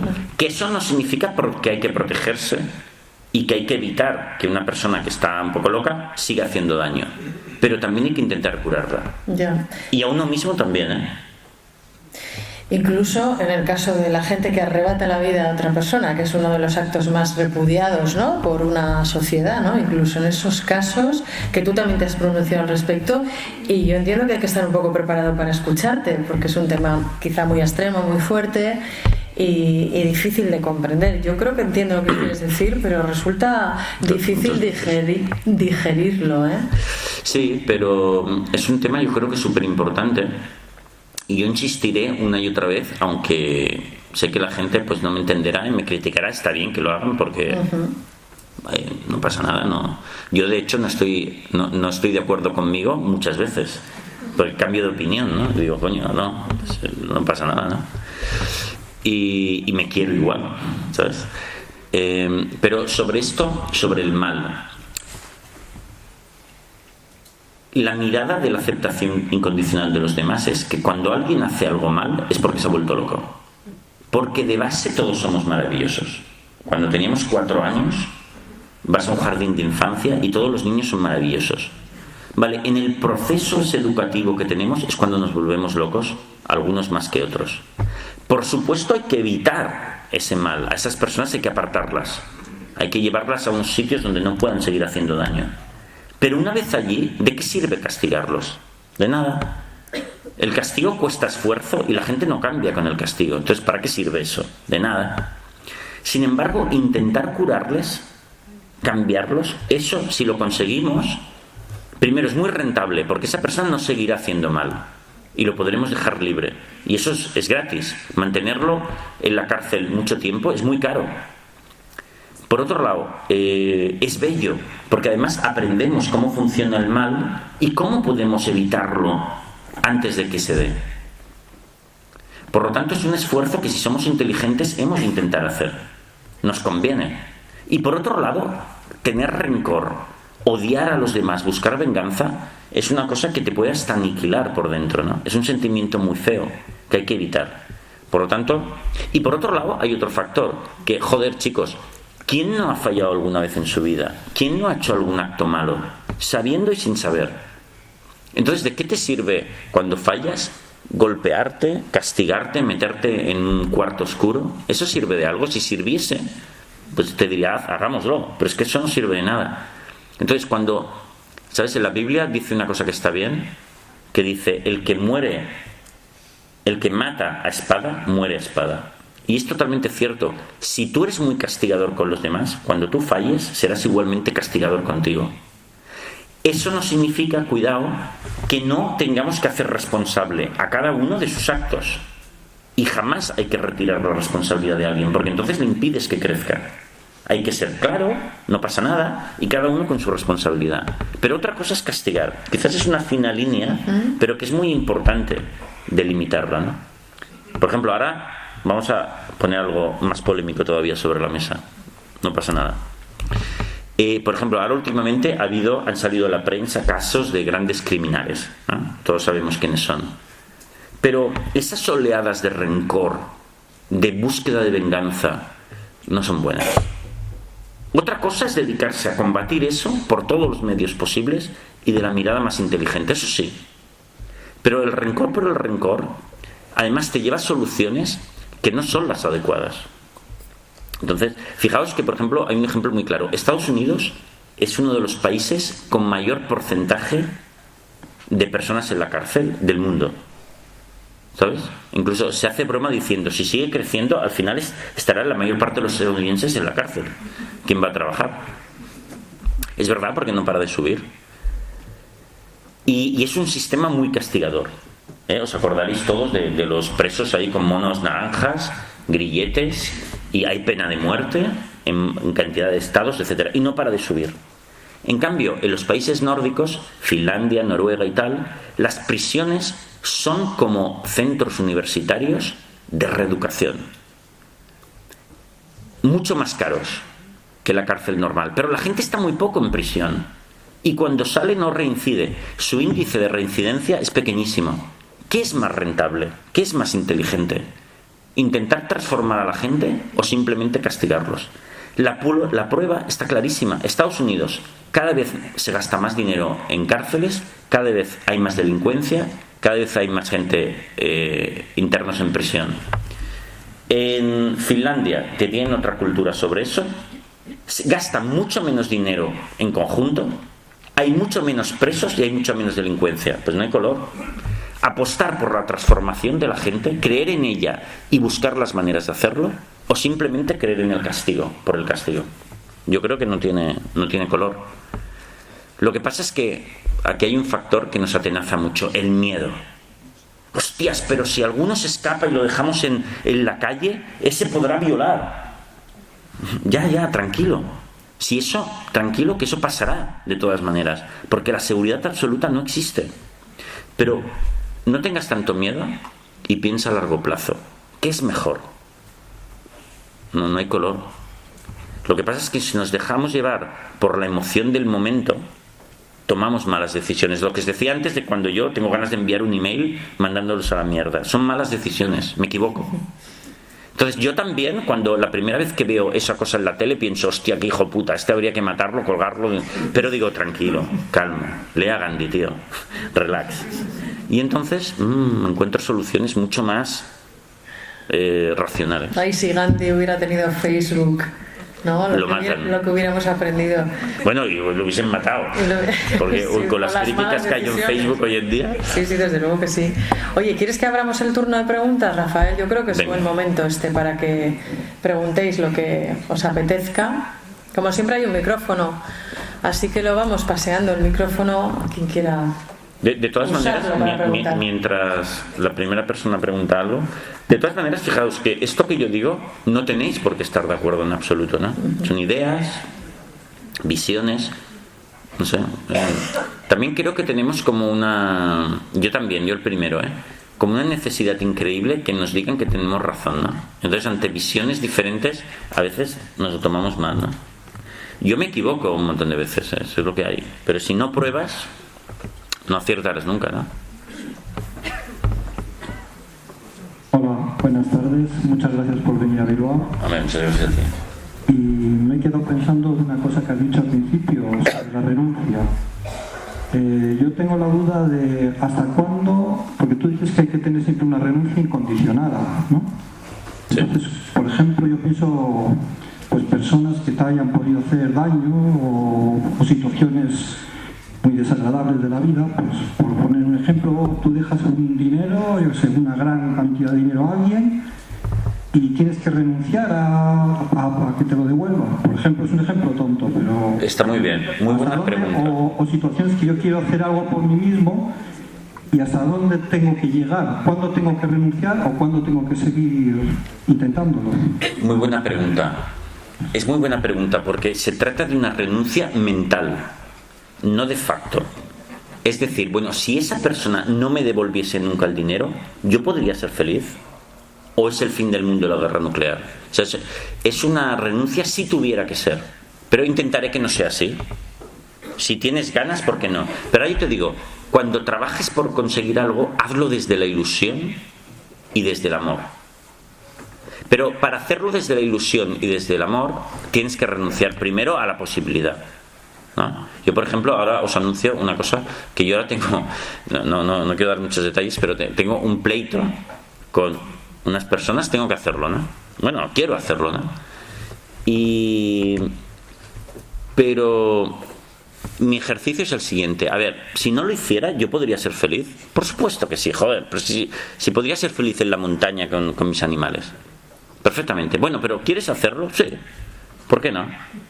Porque puedo aprender cosas, puedo hacer un poco de justicia, que eso es algo bonito siempre. Puedo obtener quizás ese dinero que me han quitado y para algo bueno lo dedicaré. Pero si lo hago, tengo que disfrutar de eso, tengo que aprender, tengo que trabajar con amigos, tengo que poder explicarlo y hacer algo bueno. Porque entonces rendiré mucho mejor, no será un trauma, será algo interesante de la vida. Pero para conseguir eso, primero has de renunciar mentalmente, no darle tanta importancia, no hacerlo de eso una cosa brutal. Porque entonces solo se te ocurrirán, primero no lo pasarás bien y además no serás efectivo. Entonces es más bien una renuncia mental, no una renuncia real. Luego, si quieres hacerla real, también puedes hacerla. Cada uno escoge sus batallas, ¿no? En la vida, o bueno, sus batallas, sus trabajos. Pero yo hay muchas cosas. Yo, por ejemplo, este juicio lo quiero hacer y quiero disfrutar un montón de ello. Incluso quiero, si sale muy bien, hasta me gustaría escribir un libro sobre la experiencia. ¿Está bien? Hoy quizás en el próximo vez que venga aquí a Bilbao os presentaré ese libro y os hablaré de eso con diapositivas y cómo lo hice y tal, qué abogado escogí, qué se nos ocurrió hacer. Bueno, lo veo así ahora, de verdad. Es como una tarea súper divertida. Ahora cuando quedo con mis amigos les explico, fijaos en lo que estoy haciendo, qué divertido. Estoy aprendiendo, me estoy haciendo como Perry Mason. ¿Te acordáis de Perry Mason? Súper divertido. Gracias por la pregunta. ¿Más preguntas? Hola, buenas tardes, Rafael. Muchas gracias por tu conferencia y también muchísimas gracias por los libros y por todo lo que nos ayudas a través de ellos. Perdona, es que ahora te he perdido. Levanta la mano, por favor. Es que estaba buscando, pero digo, imposible. Bueno, me ha llamado la atención que te has referido al psicoanálisis con un énfasis quizá un poco peyorativo. Quisiera conocer por qué. Sí. A ver, ¿cuántos aquí hay, para saberlo, amigos del psicoanálisis? Para prepararme. ¿Tú sí? Una chica joven, con fuerzas. Con ella me puedo meter. ¿Tú también? Vale. ¿Usted también? Vale. Bueno, yo, claro, os voy a decir cuál es mi opinión del psicoanálisis. Seguro que vosotros tenéis otra, que es... Yo me puedo equivocar absolutamente, en todo, pero mi opinión es esta, la siguiente. O sea, es difícil explicarlo porque hablamos de una cosa científica, pero voy a intentar hacerlo. Me voy a poner de pie, ¿me puedo poner de pie? Claro. Es que estar sentado tanto rato... Vale, eso es ver. Vale, el psicoanálisis. Mira, nosotros... Vale, os voy a poner un ejemplo para que se entienda. Imaginaos que ha habido un asesinato. Aquí. Alguien, ¿sabes? Aquí que se apaga la luz y aparece alguien con un cuchillo, ¿no? Entonces, yo que estoy haciendo de Perry Mason últimamente, digo a la policía, le digo, déjame solo. Aquí que no salga nadie. voy a establecer quién es el asesino, ¿no? Entonces, ¿qué es lo que voy a hacer? Yo voy a empezar a hacer hipótesis, ¿no? Coño, a ver cómo le ha entrado el cuchillo, con mucha fuerza, con poca fuerza, ha sido un hombre, una mujer, ¿no? Y voy haciendo hipótesis, ¿no? Es lo que haría un investigador. Pero ¿qué es lo que hace un investigador como Dios manda? Va buscando pruebas que refrenden si voy bien o voy mal, ¿no? Por ejemplo, si lo hubiesen matado con una pistola, miraría a ver quién haría pruebas de huellas dactilares, de a ver si hay pólvora, ¿no? Entonces mis hipótesis las iría refinando. Entonces resulta que la ciencia también funciona así. Hay un fenómeno, yo voy haciendo hipótesis, yo lo hago con mi investigación en psicología, y luego voy comprobando, joder, esta hipótesis funciona, no funciona, predigo, si esto funciona así, esto tiene que funcionar así. Ah, no, pues me he equivocado, joder. Y así vas comprobando cada pasito. Y claro, tardas en hallar una cosa importante. Bueno, pues ahí tenemos que Freud, que es el creador del psicoanálisis, ¿qué hacía en realidad? Sobre un fenómeno, iba haciendo hipótesis sobre hipótesis y las daba todas por buenas, sin comprobar si aquello se iba refrendando. Entonces, en un tiempo récord, hizo una teoría que publicó como 25 libros a lo largo de su vida, y cada libro estaba lleno como de 30 hallazgos acojonantes sobre la psicología, y que todos pintaban chupi, acojonantes. Entonces uno se puede preguntar, hostias, o este tío es el mayor genio de la historia de la humanidad que produce hallazgos, que Einstein es un palurdo, o se lo inventa, o no comprueba nada y lo da por bueno, y va creciendo su teoría, hasta que al final tenemos una teoría explicativa del psicoanálisis acojonante, pero que no funciona, por cierto. Porque, a ver, incluso los defensores del psicoanálisis, no me negaréis, que generalmente la media de tiempo de ir al psicólogo es toda la vida, ¿no? Y os lo digo de verdad, no son 5, 10 años, 15, es toda la vida. Y cuando ves a alguien que lleva 10 años de terapia, muchas veces a 2 y 3 sesiones a la semana, y está igual o peor, hombre, joder, no sé, puedo ser optimista, pero creo que le hemos dado mucha oportunidad ya a eso, ¿no? Y eso, los psicoanalistas, ¿cómo se defienden? Te dicen, es que es un trabajo para toda la vida, joder. O te dicen, es que el crecimiento personal es así. ¿Qué me estás contando? Pero sobre todo, la crítica fehaciente es que en ciencia hay que ir comprobando y refrendando.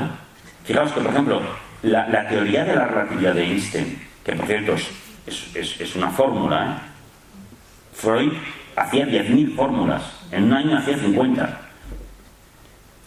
Se ha ido comprobando, viendo a través de confirmaciones con experimentos durante muchísimos años. Es que es fundamental. Fijaos que Einstein hizo la teoría de la relatividad, fue su gran descubrimiento, y después a lo largo de su vida no hizo muchos más. Y eso ya es acojonante. Eso te da un poco una prueba de cómo funciona la ciencia, ¿no? Entonces, esa es mi respuesta. Y si queréis, si alguien, pero vamos a hacer solo una contracrítica. ¿Alguien de que les guste el psicoanálisis? Que me diga lo contrario, ¿usted? Venga. Pero solo hacemos una porque si no, haríamos solo un debate sobre el psicoanálisis, sería un poco aburrido. No, ahí hay una chica... Pero es guay que alguien tenga una oportunidad de llevarme la contraria en esto.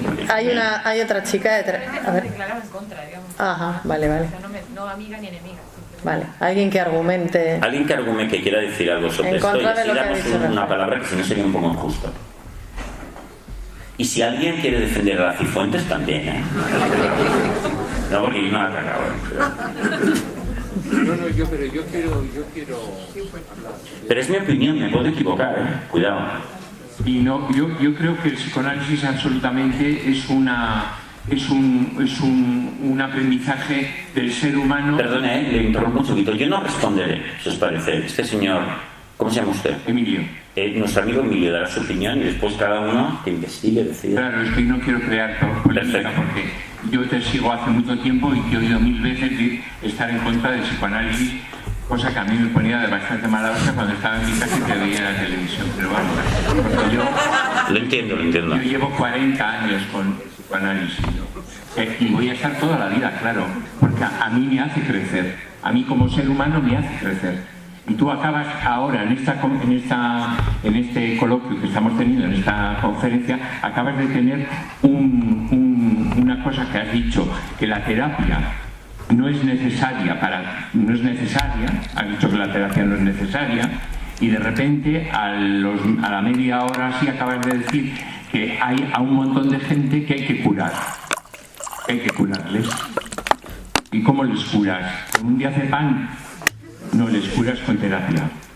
El ser humano, todos los seres humanos, todos, absolutamente todos, tienen que ir a terapia. Lo que no tienen que ir es a la degustación, ni hablar con su cuñada ni con su madre. Tienen que ir a hablar con un señor que no le conocen de nada, absolutamente de nada, y le pueden decir lo que quieran. Y ese señor les va a conducir. Claro, yo siempre, porque yo soy terapeuta, entonces yo siempre lo que... Uy, se va complicando, ¿eh? Sí. No, pero yo siempre estoy de acuerdo de que lo que tienes que encontrar es un buen profesional. Claro, ahí está el tema, que es lo que dices tú muchas veces, es que hay muchos psicólogos que se lo dices a Mercedes Milá en una entrevista que te he visto yo, que se hacen la picha un lío, claro, evidentemente. Y si encuentras un profesional malo, pues el crecimiento personal tuyo, evidentemente, se va a ir a tomar por saco y le va a pasar como te ha pasado a ti con ese señor que viene a tu consulta y te dice, al próximo doctor le machaco la cabeza. Pero si encuentras un gran profesional, como eres tú, por ejemplo, a nivel como escritor, porque yo me he leído todos tus libros, pues entonces esos libros ayudan a la gente. Genial. Ayudan a la gente. ¿Te llamabas? Emilio. Emilio. Gracias, Emilio. Pero fijaos que ¿no os parece, por ejemplo, maravilloso que un día pudiésemos estar aquí, Emilio y yo, y fuese un debate psicoanálisis, sí, y nos lo pasaríamos teta, responderíamos cantidad de cosas, ya que sería súper interesante. Hemos de aprender mucho más a convivir con la opinión totalmente contrastante de otro y ser súper amigos, aprender de lo que el otro pueda decir, de todos aprender.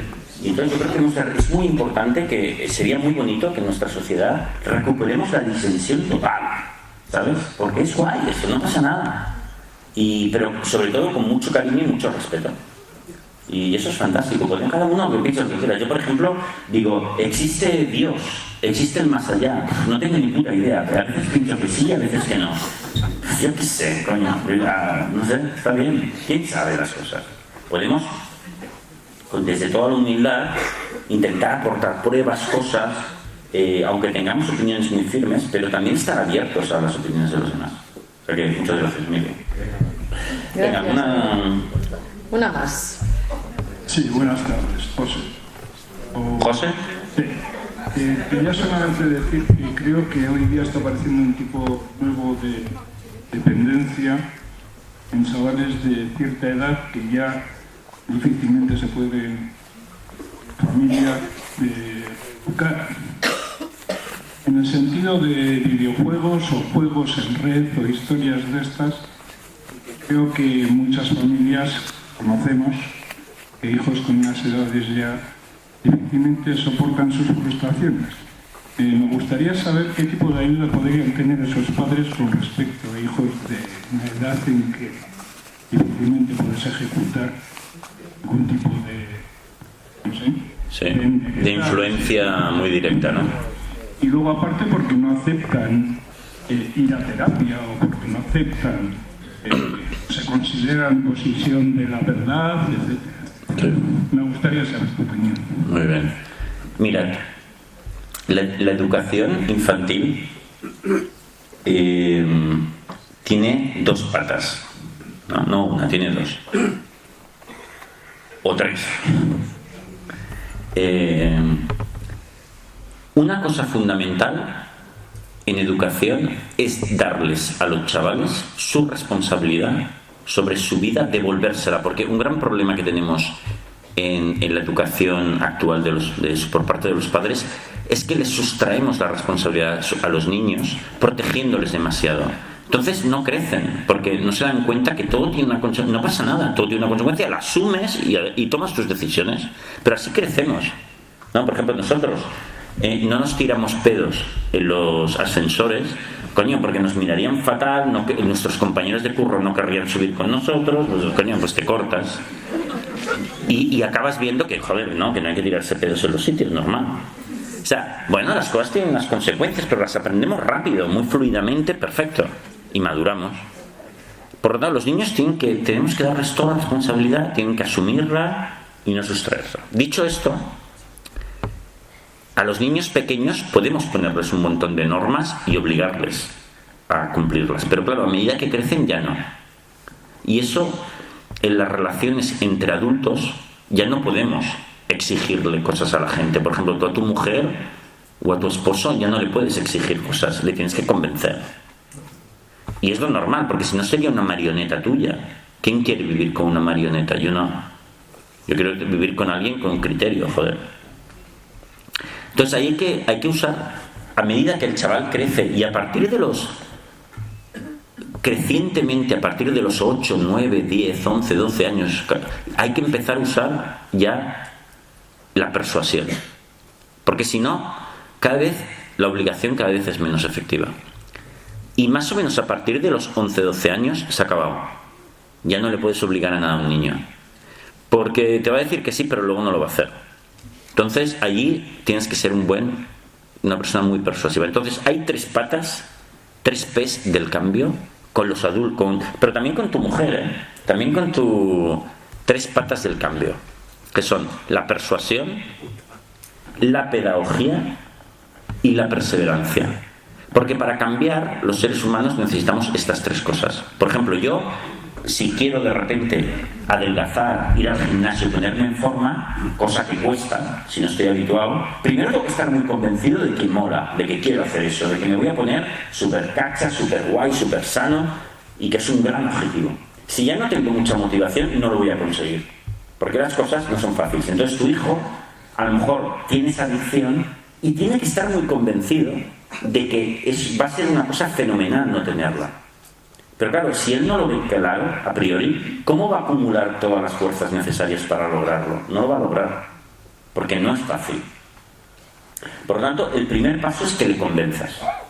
Entonces ahí tienes que convertirte en un gran vendedor. Como si fueses un vendedor de coches. Un vendedor de coches, o de lo que sea, es aquel que al cliente se le encienden los ojos. Quiere ese coche. Como no se lo vendas, te arma un pollo, ¿eh? Ya lo tienes. O sea, le tiene que parecer que comprarse el coche es maravilloso, que le va a cambiar la vida, que es fenomenal. No quiero 1, quiero 2, joder.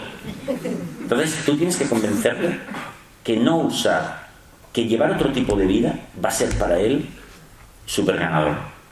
Entonces tienes que usar tus habilidades de persuasión. Y los seres humanos tenemos que aprender a ser persuasivos. Tú ponte un poco, para aprender a hacerlo bien, tú imagínate que a tu mujer o a quien sea le quieres convencer de ir a un restaurante mexicano o de ir de vacaciones a México. No le dices, me cago en la puta, a ver si vamos de vacaciones a México, estoy harto de no ir a México. Qué ganas le van a entrar, ¿no? Tú le dices, hostias, hay unas playas acojonantes, hay estas pulseritas que nos vamos a mamar todo el día. Se lo pintas bien, ¿no? Y entonces ella dice, coño, vamos. Pues la persuasión es eso. Tienes que convencer a tu hijo de que tu propuesta de cambio de vida le va a transformar, le va a convertir en una persona madura, guay, va a ligar, se va a notar súper fuerte, va a disfrutar mucho más de la vida. Pero ahí tienes que ser persuasivo. Llévatelo a pasear, vele explicando las cosas, explícale experiencias personales tuyas de haber superado pequeñas adicciones, qué ganaste al abrirte al mundo. Explícale experiencias personales de cuando tú eras pequeño, hasta que le enciendas esas ganas de hacerlo. Segundo paso, es la primera persuasión. La segunda es la pedagogía, que significa darle un sistema, un método. Porque muchas veces la gente no hacemos las cosas porque no queramos, sino porque no sabemos hacerlas. Y las cosas difíciles las evitamos o las posponemos. Y entonces tú le has de dar un método. ¿Cómo ¿Qué sistema puede llegar a ser para superar esa primera adicción y que le sea más fácil conseguirlo? ¿Se te ocurre algo, por cierto? Fíjate, ponte en su lugar. Él es un chaval que ahora tiene el hábito de que su único ocio es meterse en eso y no ver otra cosa. Y claro, él hay momentos que siente el aburrimiento y la tendencia a hacerlo es muy grande, joder. ¿Qué método puede haber? Venga, ayudadnos. ¿Qué método puede encontrar? ¿Qué haríais vosotros para superar eso? ¿Alguna idea? Ir al monte. Ir al monte. Ir al monte, guay. ¿Qué más? Ser voluntario en una protectora. Ser voluntario en una protectora. ¿Perdona? Iniciarles en los pasatiempos, en que dedicar ese tiempo que dedicaría al teléfono o a los videojuegos. Si ¿Cómo? solo encuentran el tiempo de ocio, solo lo encuentran en el ordenador. Sí, por ahora sí. Más alternativas. Darle más alternativas. Exactamente, darle otras alternativas. Por ejemplo, decirle...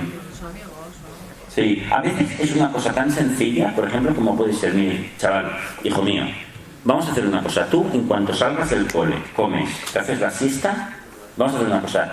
Tienes la maleta, la bolsa preparada y sales disparado para el gimnasio. O lo que se plantea hacer.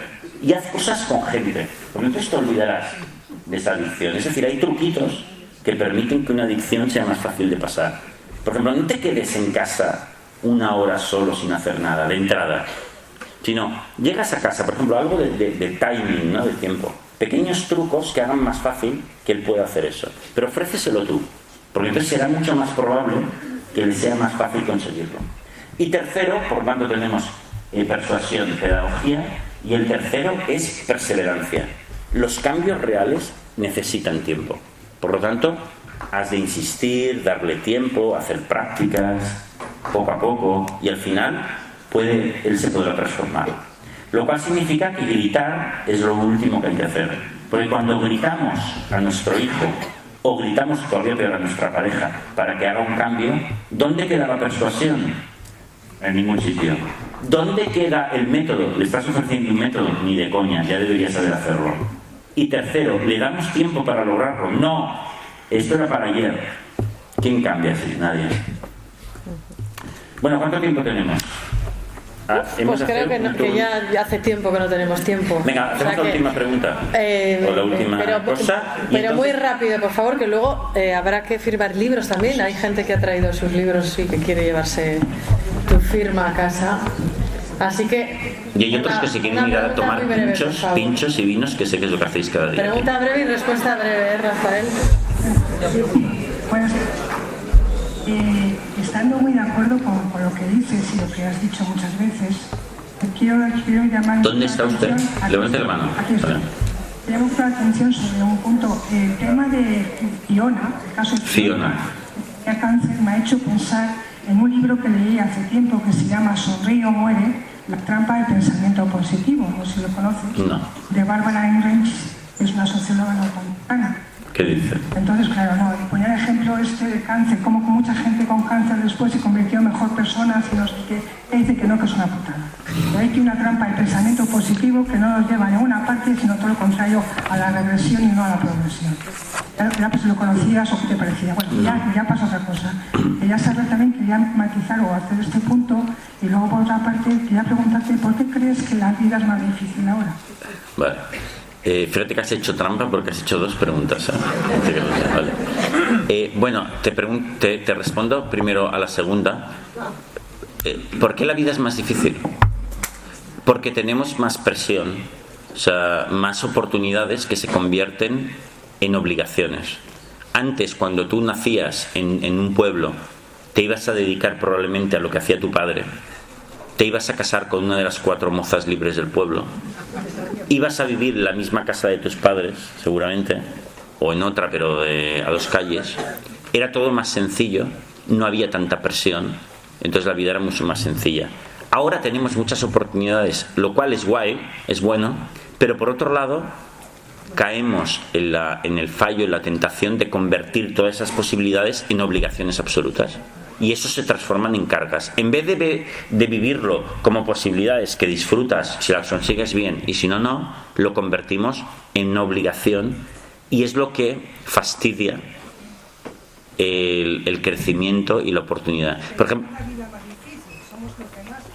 claro, la vida es mucho más sencilla en realidad, pero es más complicada por la superpresión. Pero en realidad, joder, si hoy en día la comida y la bebida está garantizada, porque agua hay en las fuentes y es potable. Comida, tiramos el 30% de la comida que se produce todos los días, se tira. O sea, si tú vas a la salida de los supermercados, de los restaurantes, necesitas una nave industrial para meter todo eso. O sea, en realidad tenemos más bienes de lo que se ha tenido nunca, y ya no contamos si nos comparamos con el tercer mundo, pero no lo valoramos. Y luego, o sea, que en realidad sí que todo sería más sencillo, pero como nos metemos muchas presiones debido a las oportunidades, pues ahí la complicamos todo. Y luego la otra pregunta que me has hecho, que es que, hombre, es cierto que intentar pensar positivamente, cuidado, es una herramienta brutal que te puede cambiar la vida. Pero también hay la otra pata que decía antes, que el sufrimiento tampoco hay que querer evitarlo a toda costa, porque primero es imposible, y si lo intentas evitar a toda costa lo amplificas, porque esa huida hace que esté más presente, y por lo tanto eso tampoco hay que hacerlo. Fíjate que una vez más, yo lo que creo es que el crecimiento personal tiene dos patas, no solo una, es como la educación. Muchos fenómenos de la naturaleza humana tienen dos patas o tres variables, y eso hace que no sepamos manejarlos, porque intentamos aplicar el mismo martillo en todas las ocasiones, y no, hay que aplicar un martillo, luego unos alicates y luego un taladro. Por lo tanto, es cierto que tener una mirada positiva es fundamental, pero también saber llevar el sufrimiento también. Bueno, ha sido un placer estar con vosotros, y ahora nos ponemos a firmar. Gracias. Y si se recupera lo decimos. Mientras tanto.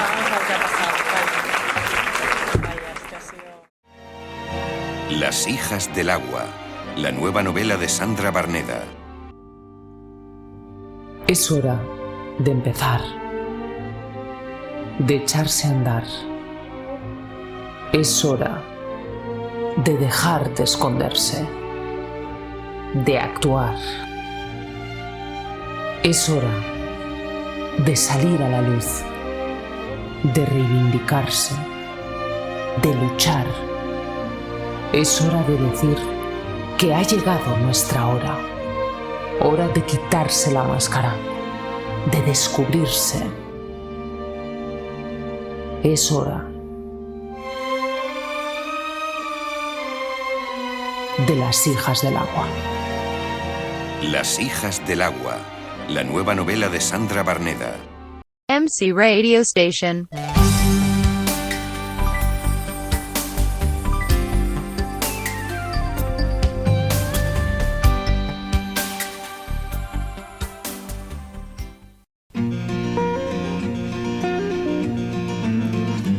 Y esto ha sido todo por hoy en Acordes y Letras.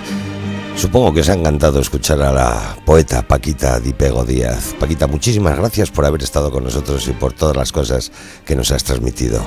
Seguiremos en contacto.